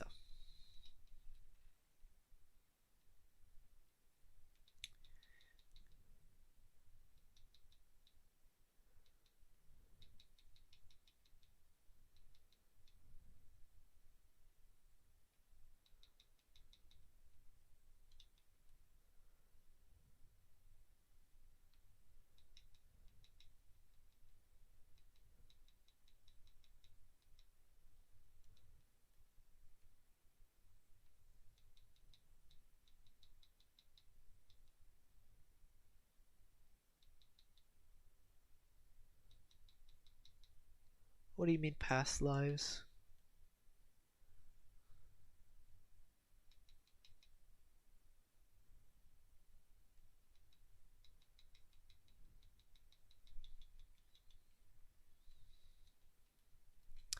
Water, yes.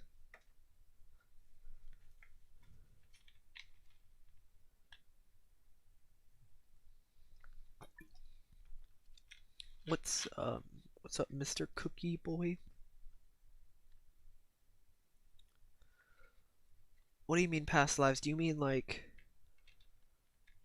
reincarnation theory? Or something like that?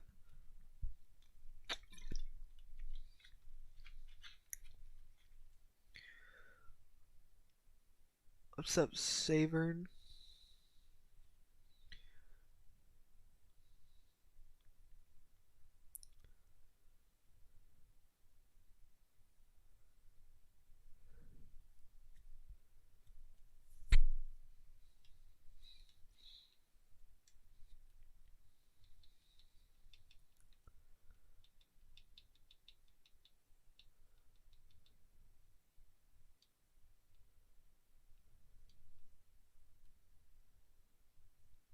Honestly, reincarnation theory is very interesting on its own.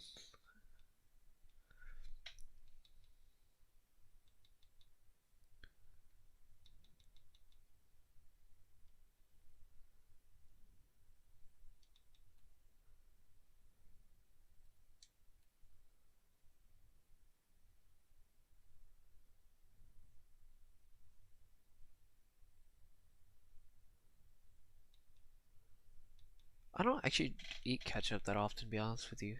I haven't eaten ketchup in a long time, actually.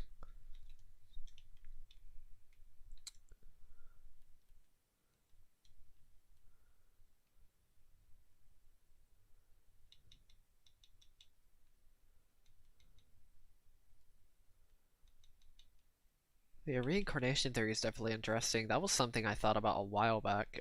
It made somewhat sense, but at the same time, it really doesn't. It's a really cool idea, though.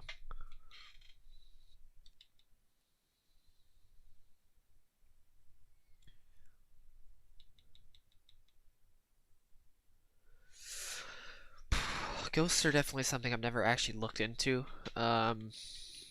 It just ghosts really. I mean, they make sense to some degree, but honestly, they kind of don't.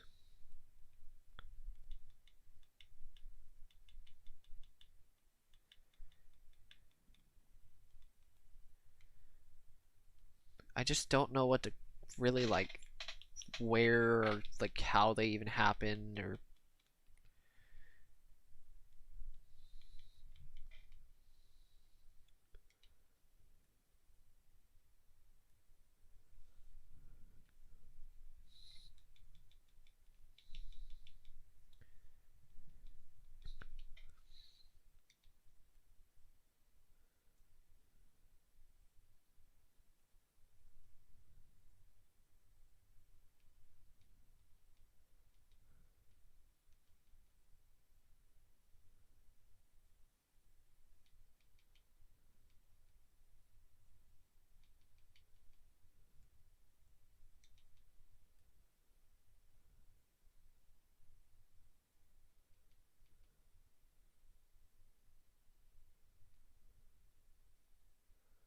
The ghost thing is interesting because it's like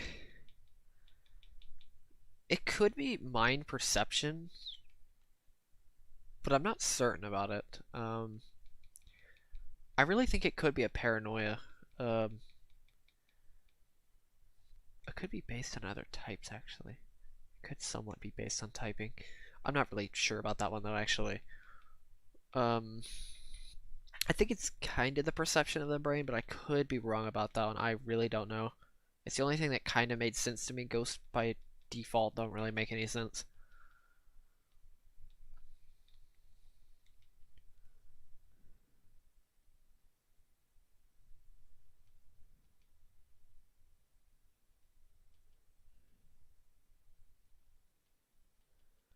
Because when it comes to ghosts, like especially like haunting and stuff like that, I don't really know because it's really hard for me to actually say.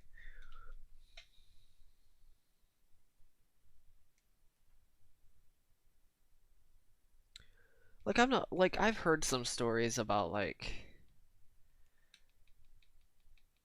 dead relatives and stuff like that. Even from my own family, from my parents or anybody like that. I've heard stuff like that, but I don't know how that even like. Oh God, I don't really know. I can't really say much about them because it's like I don't really have anything to stand on.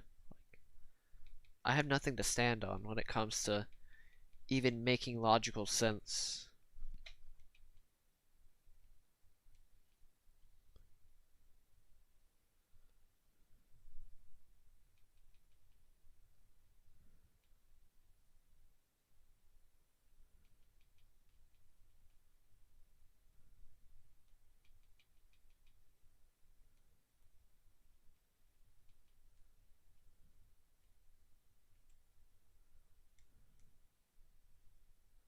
Yeah, like some kind of trigger of stress. Like I think it's either paranoia or stress based on a loved one or something like that. I really don't know. Like, it's really hard for me to say. Like until I kind of experience it myself, I really don't know. Well, that was really fast. I got rid of all of those.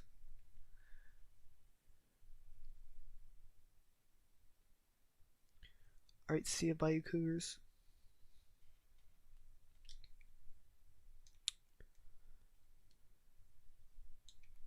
That I lost one for some reason.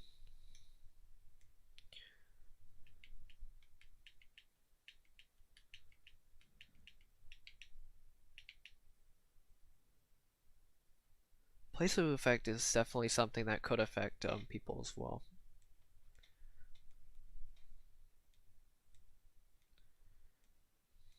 Placebo, no, it's placebo. Why did I say placebo? It's placebo.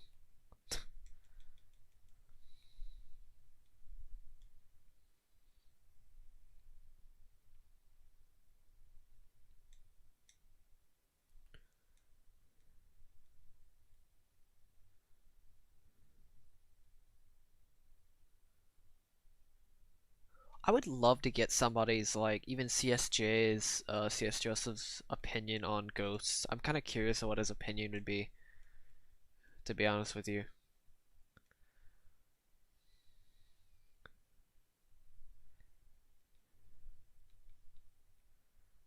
I would love to hear his opinion on, like, ghosts and spirits.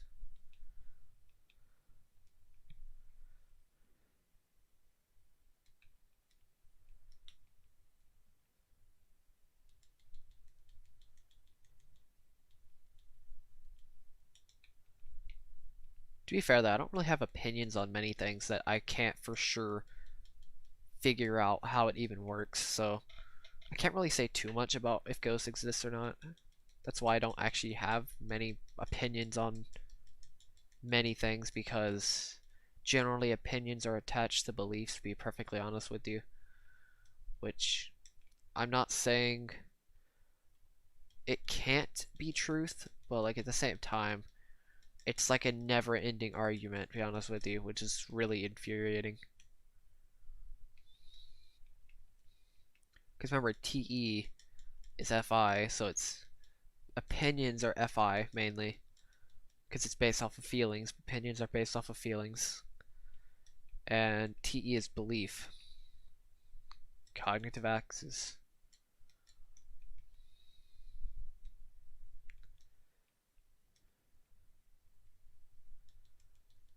That's a weird coincidence, but yeah, that's the thing.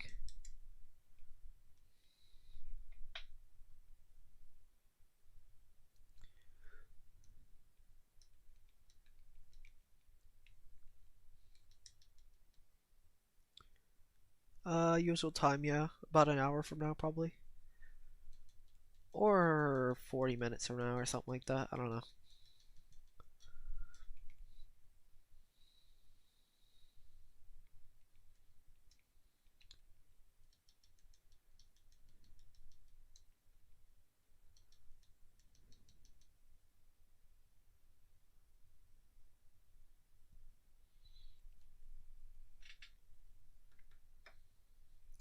I've not seen The Conjuring. I actually really don't like scary movies that often. They've never intrigued me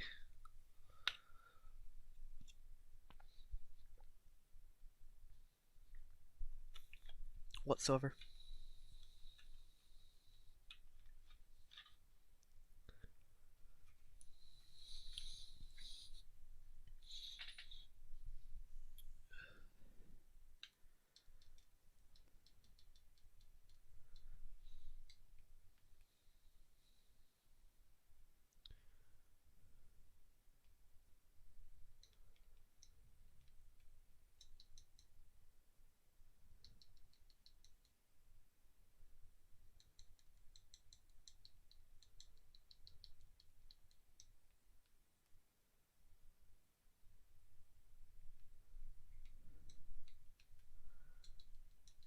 I wouldn't say I really hate them. I just think they're kind of cliche, not gonna lie though.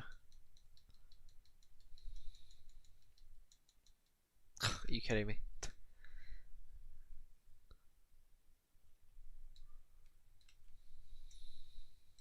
Generally speaking, that is.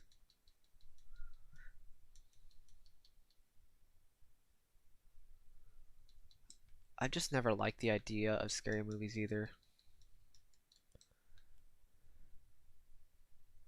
Like, I know those people that love experiencing that kind of stuff, but I really don't.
well, I don't really like the thrill. Well, I mean, I kind of do to a certain degree, but not really at the same time.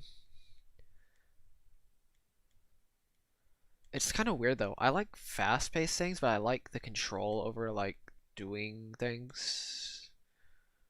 Let's just say I liked having full control of whatever I'm doing. I wouldn't mind experiencing some of that stuff, but I'd love to do things that take like actual like skill, like fun things, fun skills and stuff like that. Like I don't know, like surfboarding or something like that. That'd be something I'd want to do. Ice skating, skating generally.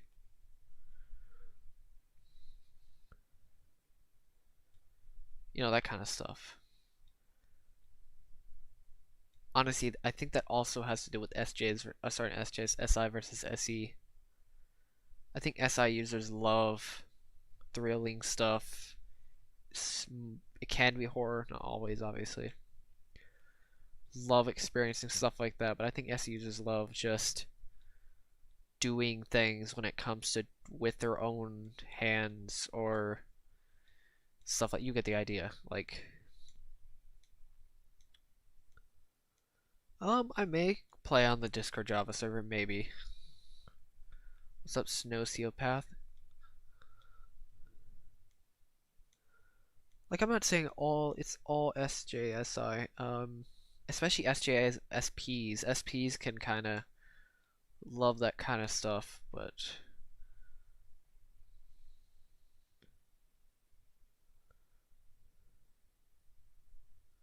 like getting a feeling and stuff like that versus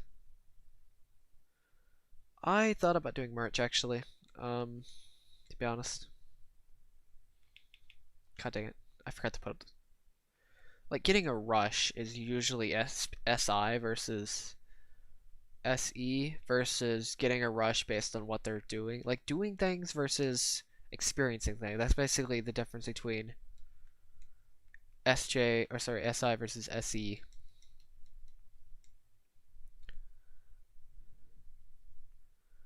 Generally, I ran and I swim mainly right now. I used to run. I kind of have knee problems at the moment. That kind of sucks, but I ran cross country, did weights, and I swim now though. Mainly swimming. And the only other thing I do practically, at least when it comes to exercise, is obviously it's still gaming and it's VR, but it's Beat Saber.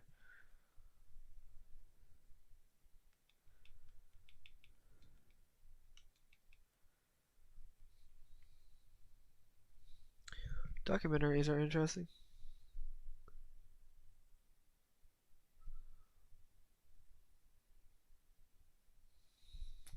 To be fair, I kind of stole the name Mythical from a company, a marketing company, I think it was. Oh well, whatever. People steal names all the time anyway. I didn't even know I was stealing somebody's name until after I created it, which is funny. It's like, whatever, I'll just take your market anyway. Sorry, not your market, your name.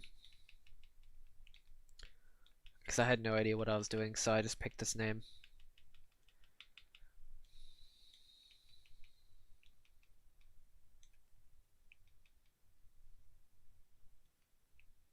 I know, it does count as a workout, but he said sports. He said sports though, so yeah. I know it technically, there is a World Cup now for Beat Saber, which is interesting. Beat Saber World Cup, where people literally people over the world, the best players in the world, go in there and compete.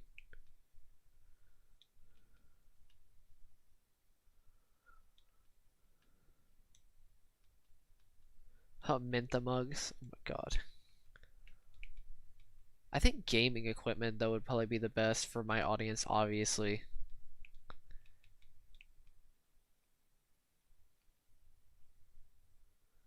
I know they are. I've seen them, it's hilarious. People wanted me to put Minticle Tickle, but I decided not to. I was like, why change the original?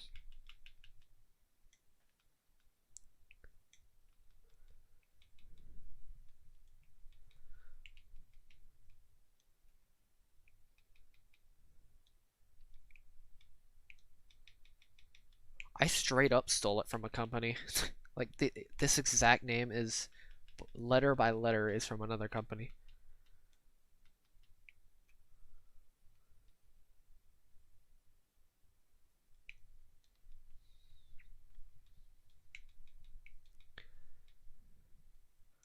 Also, I just realized I'm at 264, so I'm past halfway, obviously, but I'm just over halfway. Almost 3/4 done. Almost. Another 50 or so blocks, which is like 14 more layers or something like that. 13 more layers. Closer to 13.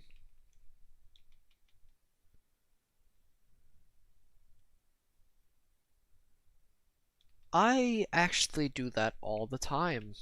To be kind of honest with you, almost every game I play, I'm good enough to just beat everybody that I know. There are some exceptions to that. Some games I could do it way easier on, especially Beat Saber.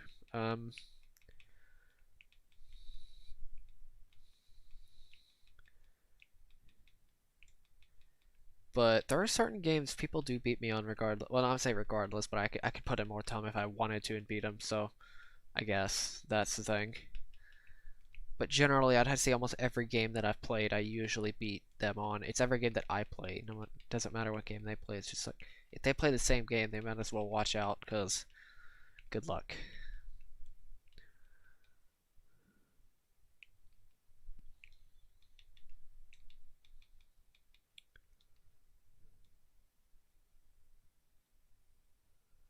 What's up, Light Rider?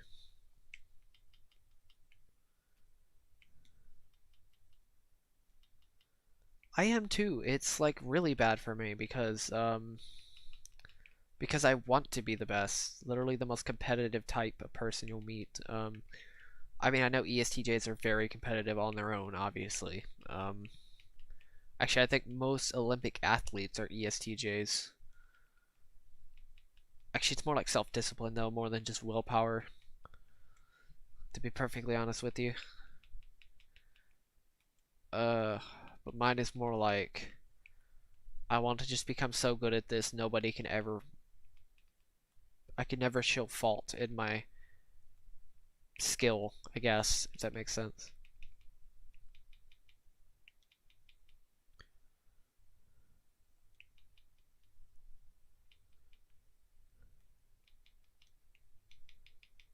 I could totally go pro if I actually put time, focus into one game or two games or something like that. But I usually split up my time a bit, to be honest with you.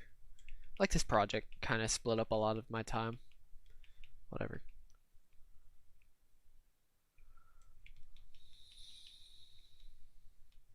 Honestly, I just play games with high skill ceilings, because I kind of need games with high skill ceilings, to be honest with you. Games that can be competitive, I'll probably play them. Or games like this with giant projects. What's up, Zachary? I don't know why. Actually, I'm breaking some of them. I think I'm just trying to keep it even. But yeah.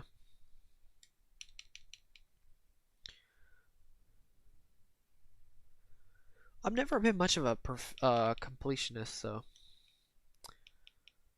I mean, I can try typing. I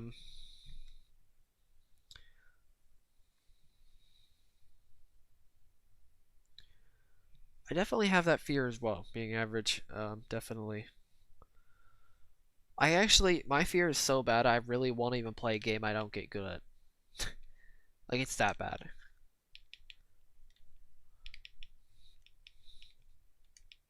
I think the reason why, actually, I don't play, Rainbow Six Siege. I actually don't play any FPS games, to be honest with you. I'll be honest here, though, I've kind of limited my skill a lot in games because I never actually put full force into a certain game. If I did, that would be amazing. Like Beat Saber. I think at one point I could have I think at one point I did kind of put full force. I kind of turned down this project for a little while. and I pretty much went full-fledged Beat Saber.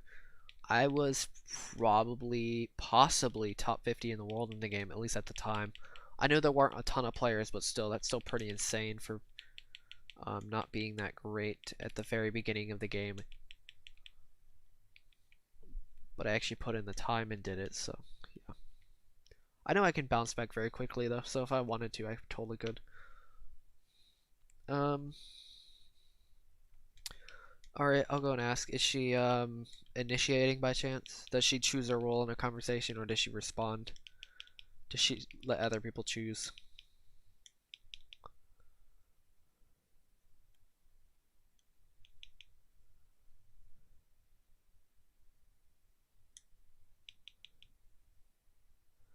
Oh yeah, I totally understand that. It's really bad.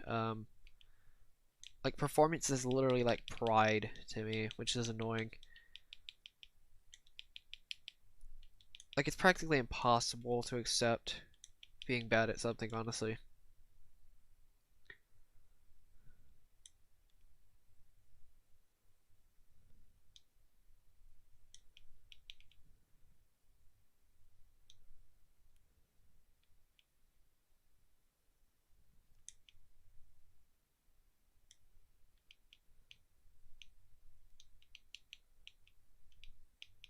Maybe it was closer to top 100 in the world, but whatever.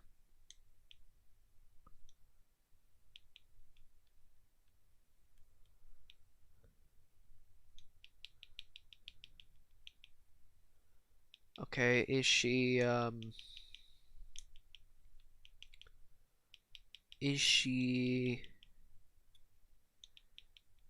direct by chance? Like, is she does she mean what say what she means, mean what she says, or whatever? You know, you get the idea. Like, does she either add a bunch of words to her sentences and explanations and stuff like that constantly, or is she just kind of just this, and this, like very quick, just with the way she speaks? Is she just very direct about everything?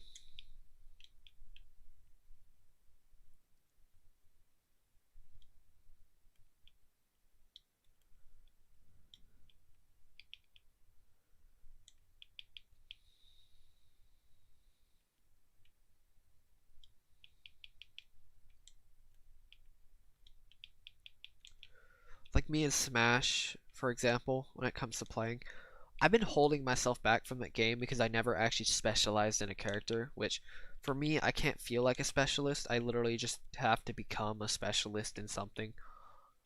Like, I actually just have to get so good. Like, I basically have to become a master of skills, like one or two skills.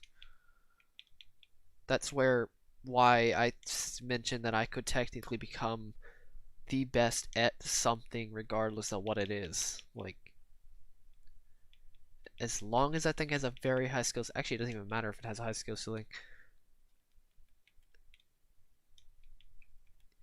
That's why I said I can literally improve the fastest or gain the best from practicing out of probably anyone here, because I doubt anyone here is actually an INFJ, so, or an INTJ. Okay, good. Is she systematic? Does she follow a system? Does she follow the best way to do something, or is she pragmatic?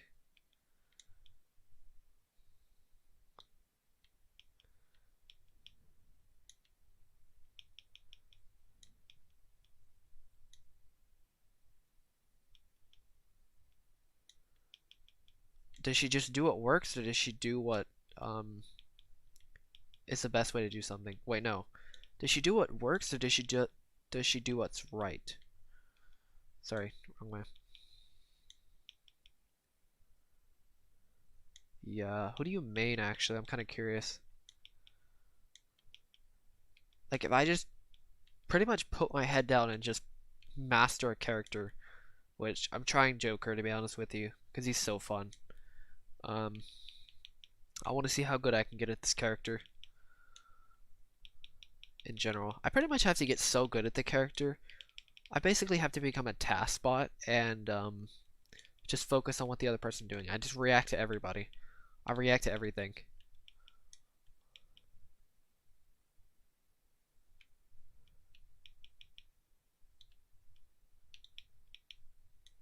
That's pretty much how I get the best at something. That's how I maximize my performance based off of my type. Your type is more like you just gain a lot of experience from playing other people and just people in general, to be honest. You don't exactly have to be a specialist, to be honest with you. Obviously you kind of can with your unconscious, your SE critic, but besides that, yeah. You'd actually gain a lot from just fighting new players and stuff like that. I really wouldn't gain that much from actually fighting new people. Mine is just literally just practicing characters. Sorry, practicing my craft, I guess, with my own character.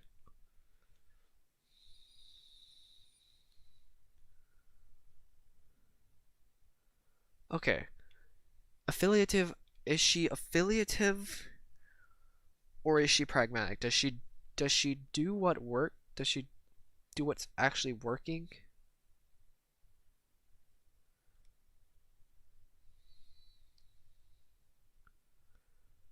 No. I mean, like, I could technically get the bet. I'll explain this in a second. But initiating. Sorry. Is she pragmatic or affiliative? Does she do what works? Which is pragmatic, or does she do what's right? Which is affiliative.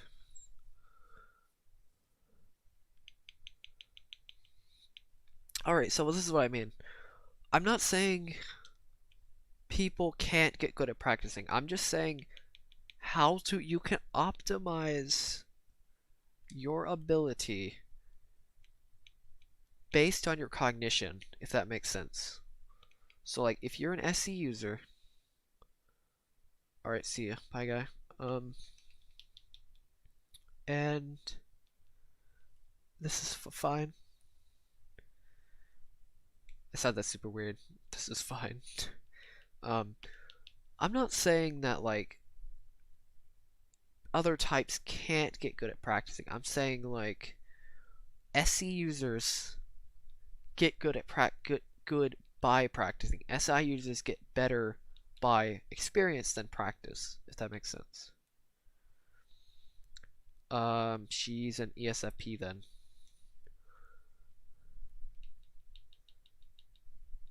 She's an ESFP then. She's actually kind of your type, just extroverted. So like even an SE demon, which is like literally does not care about performance, or SE trickster, or SE SE trickster, which is even completely unaware of their own performances, basically, or how good they do, or something like that. I'm not saying they can't get good at something, they just don't, they have a very low barrier, or very low when it comes to benefiting from practicing.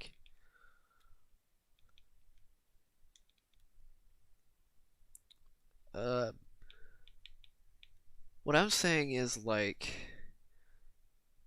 my type specifically gets the best benefit from practice,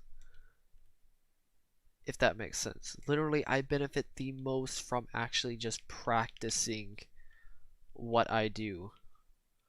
I gain basically nothing from experience because SI is experience. SI is like, okay, the difference between practice and experience is like SE, or just practice in general, is just knowing how to do something. Not remembering how to do something, just knowing how to do it.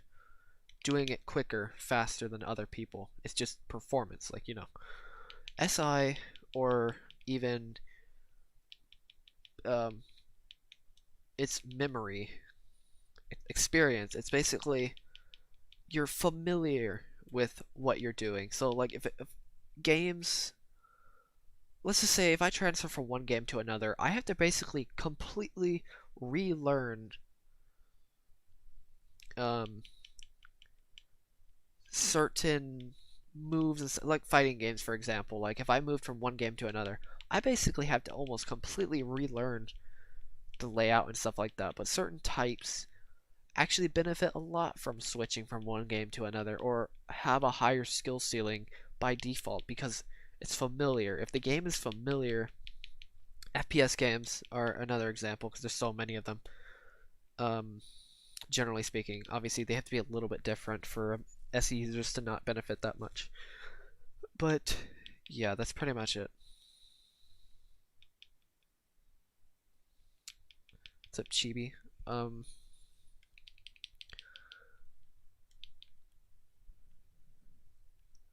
Oh yeah. So like my type, or pretty much SE users in general, are less about familiarity and more about like mastery in terms of actual skills in general.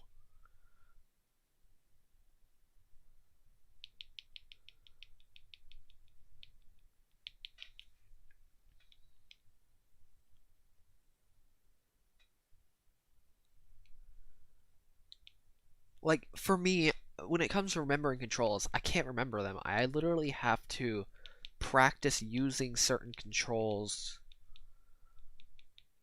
like keyboard. Perfect example, like I don't know, keyboard controls. You know how there's so many buttons and stuff like that.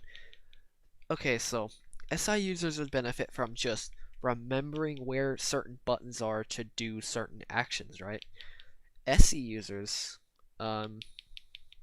would benefit more from just using those buttons over and over again for a specific task. Well, it doesn't even have to be specific. If somebody told you press X or something like that on a specific task, or if you notice you have to press X or something like that for a specific task, you can get faster and faster and faster than somebody like an SI user can. After a certain point. Speedrunners, literally, I could probably be one of the best speedrunners just because it's designed for SE inferior, to be honest with you. SE users. Speedrunning is literally designed for SE users because they have the fastest reaction times. To be honest. Like Kilo's doing speedrunning or wants to do speedrunning. He's an INTJ. I want to see how far he can take speedrunning with his SE inferior. He could probably become one of the best speedrunners out there because of that SE inferior, being able to master movement, skill, objectives, stuff like that, if that makes sense. That's pretty much the full analysis of experience versus practice. Do mind you, knowing what this is took a long time to actually figure out the difference between experience versus practice.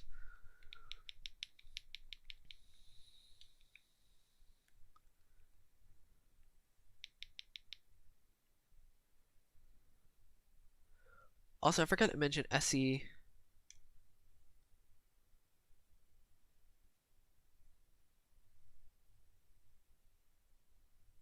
Yeah, it's pretty much SE users benefit from muscle memory compared to muscle memory of the specific action versus SI, which is remembering how to do this specific action, if that makes sense. It's remembering versus just pure just doing. It's doing versus remembering. Easiest way to put it, honestly.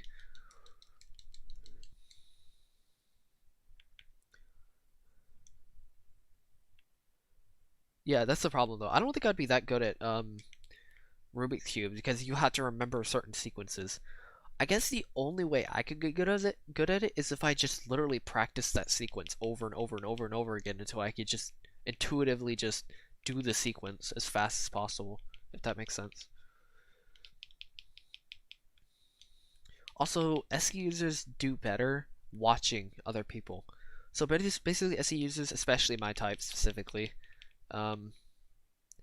I know I'm gonna keep mentioning that. I don't know why I keep mentioning this, but or to keep mentioning my type or even Kilo's type, do amazing at watching other people. We basically become the ultimate mimics. If we can watch somebody do a specific move or something like that, as long as we know the controls very well, that is, we can basically just mimic what other people do, probably better, possibly better than them.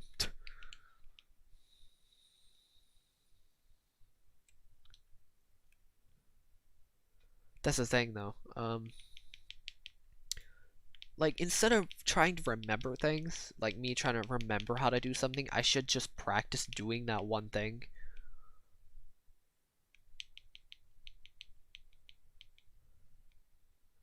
So like a perfect weird example, I think SI users, this is a stupid example, but like I don't know, Geometry Dash or something like that. Weird example because it's not really a true rhythm game. It's a music platform.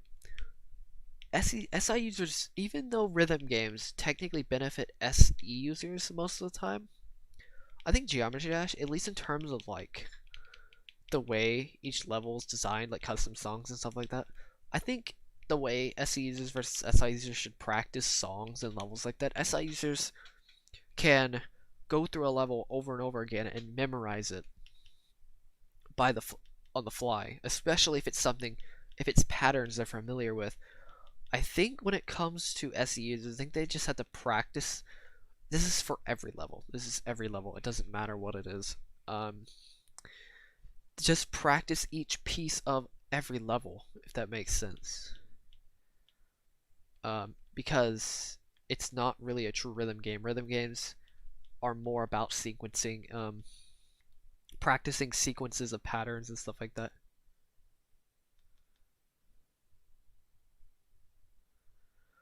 To a degree, it would take me a little bit longer. Like the learning curve for cubing would be very hard for me. I would just have to know how to practice, or know how to suit practicing for me, because I know it's more of an SI thing than an actual than an SE thing. So it would be a little bit harder. All right, see you, Nicholas. But yeah, because remember, SE, SI, they're perception functions. They take in information. And SE users take in information based off what they see compared to remembering with SI.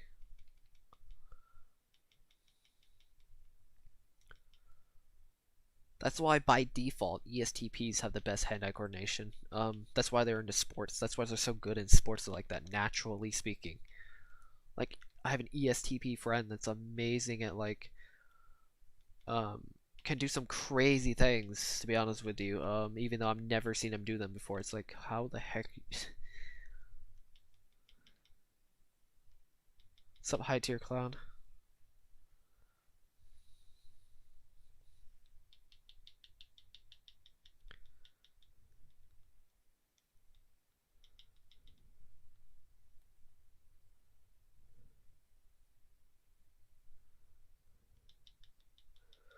A weird example. This is a weird example, but typing. I've actually been trying to get good at typing, and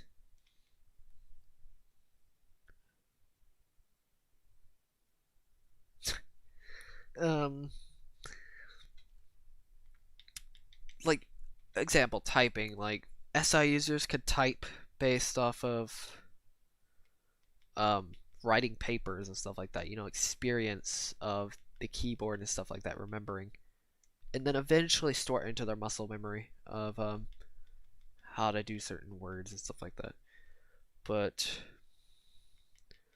mine, I could benefit a lot from just typing, practicing, like actually practicing moving finger to key over and over again, moving that same finger to key, or certain fingers to keys and stuff like that. Just, I don't know how to explain it. It's really hard to explain. If that makes sense, I'm not too sure if it does, but like, it's just SE is like action basically. SI is remembering that action of doing something. That's why if you know you are an SE user, SI user, which it's not that hard of a function to actually know if you have. Basically, like if you know you're either very in the moment or your future focus, that's pretty much the only. Actually, no, sorry, your own future. If you know your own future, if you know your own future, or you're very in the moment, because it's NISE. If you have SE of NI, SI obviously is knowing other people's futures, other people's intentions, and knowing your own past, own memories.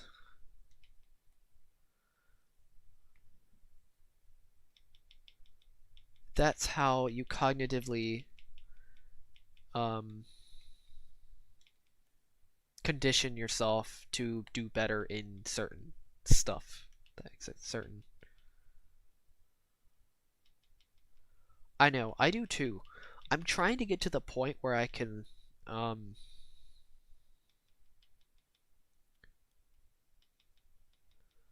like I'm trying to get to the point where I can type pretty quickly because I know I can type very quickly after a certain point. I mean, come on, like Osu, Osu Mania. Okay, if you want to figure out what type you are, look up CS Joseph, look up his grid, follow, look at the grid real fast, and then look up his actually look up both of these simultaneously if you need to. And then look up how to type yourself with the type grid. He has a video on it. Or a series on it. It's like a 12 episode series.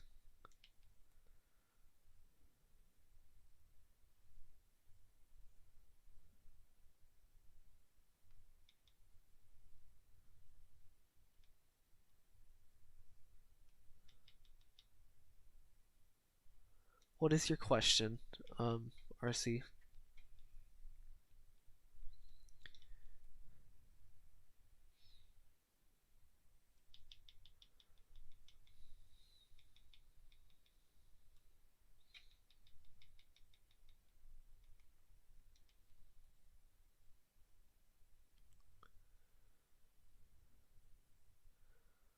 Makes sense. That would make sense, honestly. I mean, if you just keep typing, I think eventually, so like, if you just type like my sister, for example, she never really practiced that much with typing. Besides just typing a bunch of papers, she can type very quickly, just from typing papers. Um, because she can remember where specific words are, like how to type a specific word based off of where her fingers are and stuff like that, like cat or something like that. You know where your fingers lie based off of where you're at. It's like a sequence. It's patterns, like obviously cubing, but it's a little different because for SE users, it's more like you kind of know how to type everything. Pretty much SE users they have to go about it differently because they can't just use their memories to type certain things, if that makes sense. Or just type at all, to be honest. Like, they can't just memorize how to type something like umbrella or something like that. Of course, it's confusing.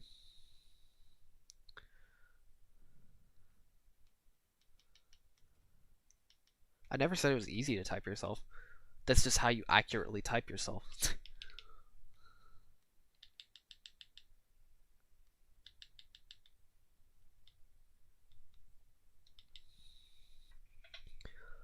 So, like, if I got so good at typing or something like that, I could type anything because I know exactly where a key is based off where my finger is and which finger to use for a certain key and stuff like that based off of just pure muscle memory instead of remembering how to type a specific word. Alright, give me a second.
What's up, Noah?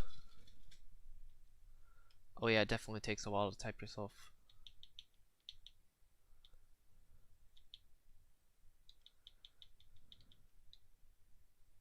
Coding 18 hours a day? Dude, is he like actually an INTJ or something? Or is it based off experience? That's really hard to say when you've typed 18 hours a day. I mean, there are very few types that really can do stuff like that, to be perfectly honest. I'm not saying you can't, but, like, obviously certain types have different motivations, like SI users versus NI users. NI users do what they want through willpower.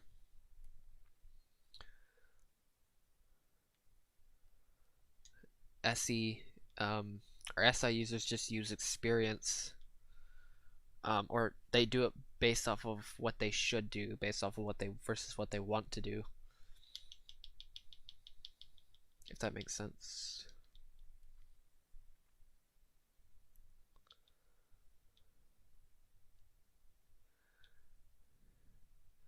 Also, if you're wondering why I'm not drowning, it's respiration 3, and it's peaceful.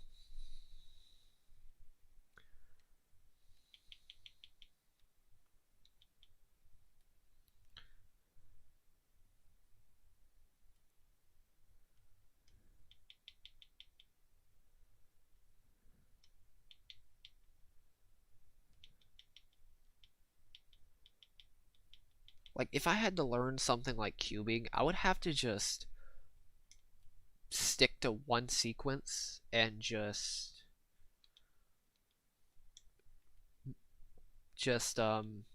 be taught over and over and over again that one sequence, and then move on to the next sequence and then do it over and over again until I know pretty much all the sequences, and then I can do it very, very quickly because I can tell based off of what I see.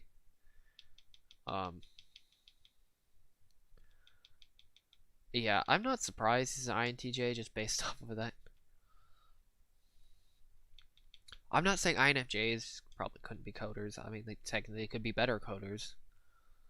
Because of TI child, but I don't see how there's another type. I'm not saying he probably couldn't be an INTP, but geez.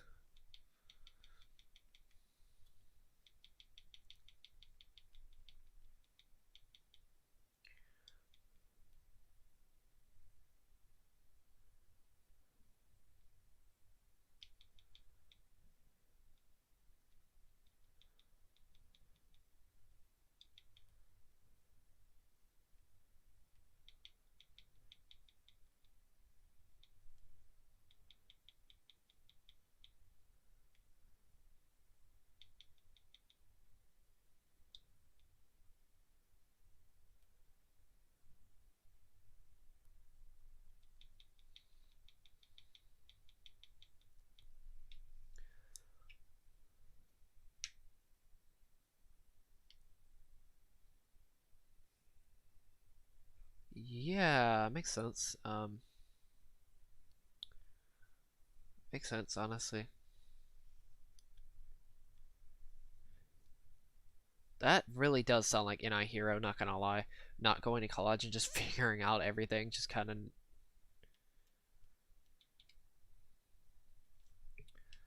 I mean, if he's direct, he's systematic, he's,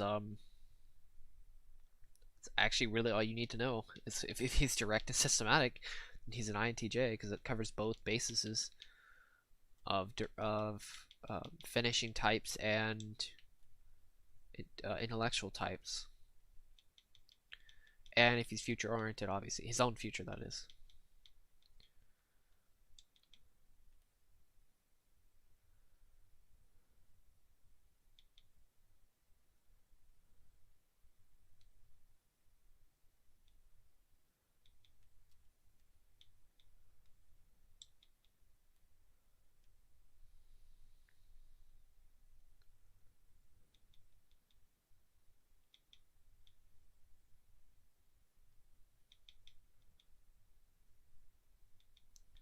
To be fair, pretty much anybody can solve a Rubik's Cube. It's just putting the time into it, or actually wanting to solve one, to be honest with you.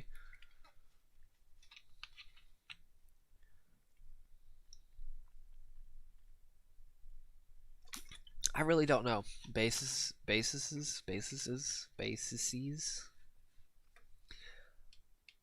don't really know what it is, actually. I don't even know if I made that up. Is that actually correct?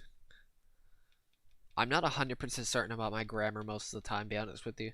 And for some reason, I pull off words I have no idea where they even came from. Like, oh my god, I read quite a bit. But, like, at the same time, pretty much 90% of the words that I say, I can't even spell.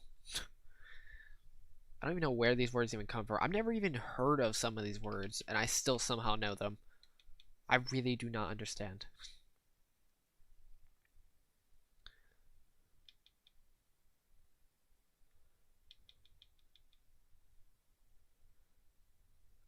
Super empathetic. Sounds like ENFJ. Opposite. So what is that? I know I'm taking the opposite thing very literally, but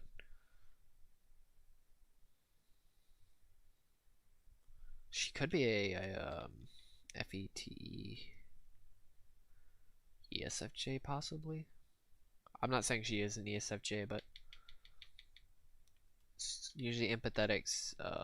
ISFJ, ESFJ, INFJ, ENFJ.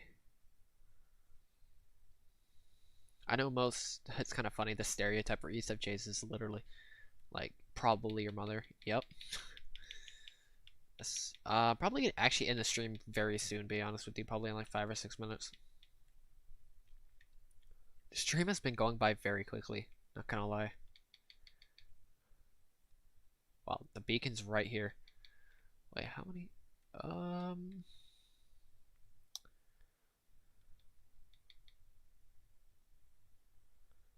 No, I'd rather not learn German.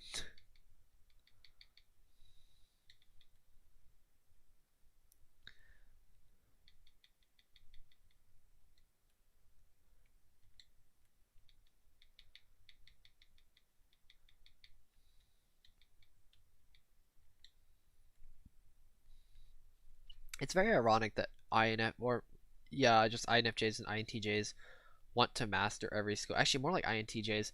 INTJs just kind of want to master every skill. INFJs kind of want to master skills that feel useful. Or actually useful, if that makes sense. Which sucks with that FI critic. FI critic's pretty bad. They're always optimistic towards their feelings of doing things. But the problem is with INJs in general is because of that SI demon. There's only so many skills we can actually learn within a given time period, if that makes sense.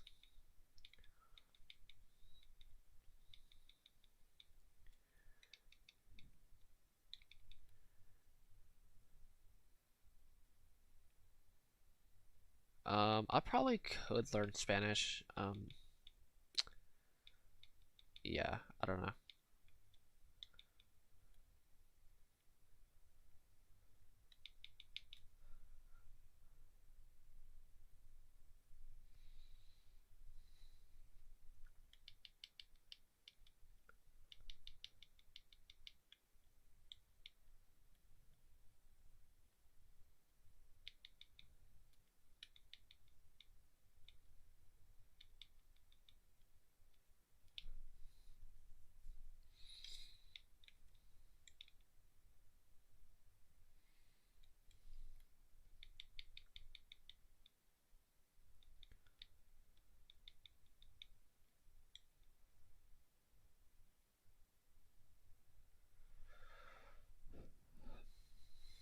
I know you could at least remember everything you learned, to be honest with you. I mean, to be fair, you can't exactly master it, but you can still get really good at it, especially with your SE critic.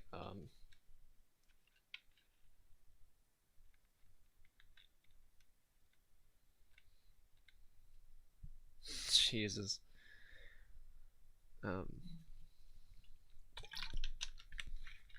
I could talk about immortality, but I'm not going to right now because we only have like 3 minutes left, so. Also, the stream went very smoothly. Maybe.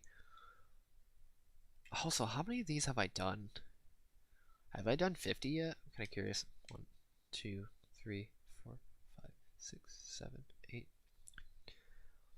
12, 13, 14, 15, 16, 17, 18, 19, 20, 22, 23, 24, 25, 26, 27, 28, 29, 30, 31, 32, 33, 34, 37, 38, 39, 40, 41, 42, 43, 44, 6, 47, 48, 49, 50, 51, 52, 53, 55, 56, 57, 58, 59, 60, 61, 62, 63, 64, 65, 66, 67, 68, 69, 69.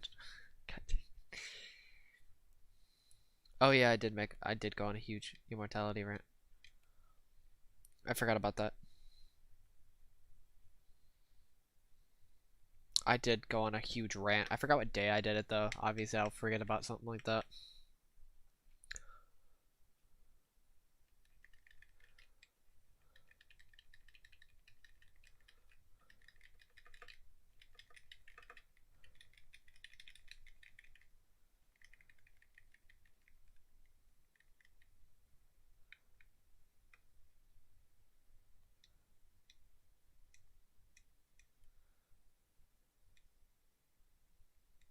I forgot what I was gonna rant about ranting. I forgot about that. I don't know what I was doing actually.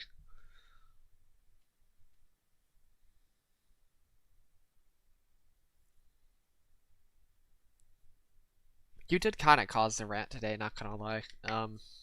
Which is funny.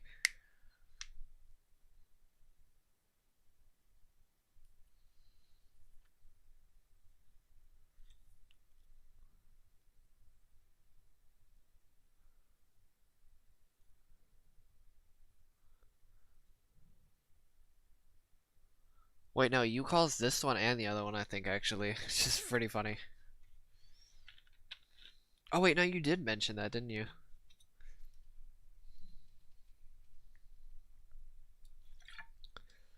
You did mention something about, immortality, and then I went on the rant.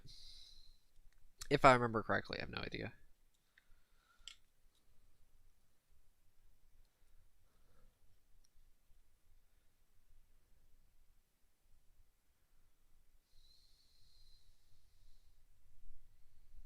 Alright, I'm gonna go ahead and end the stream now.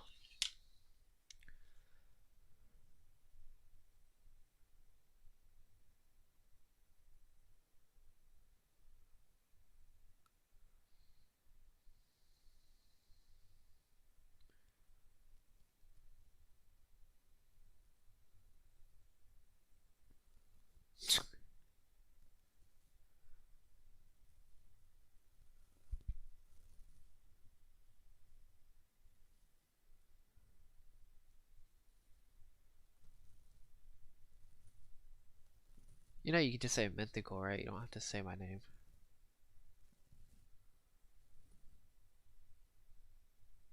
Oh, yeah. Of course you would remember that.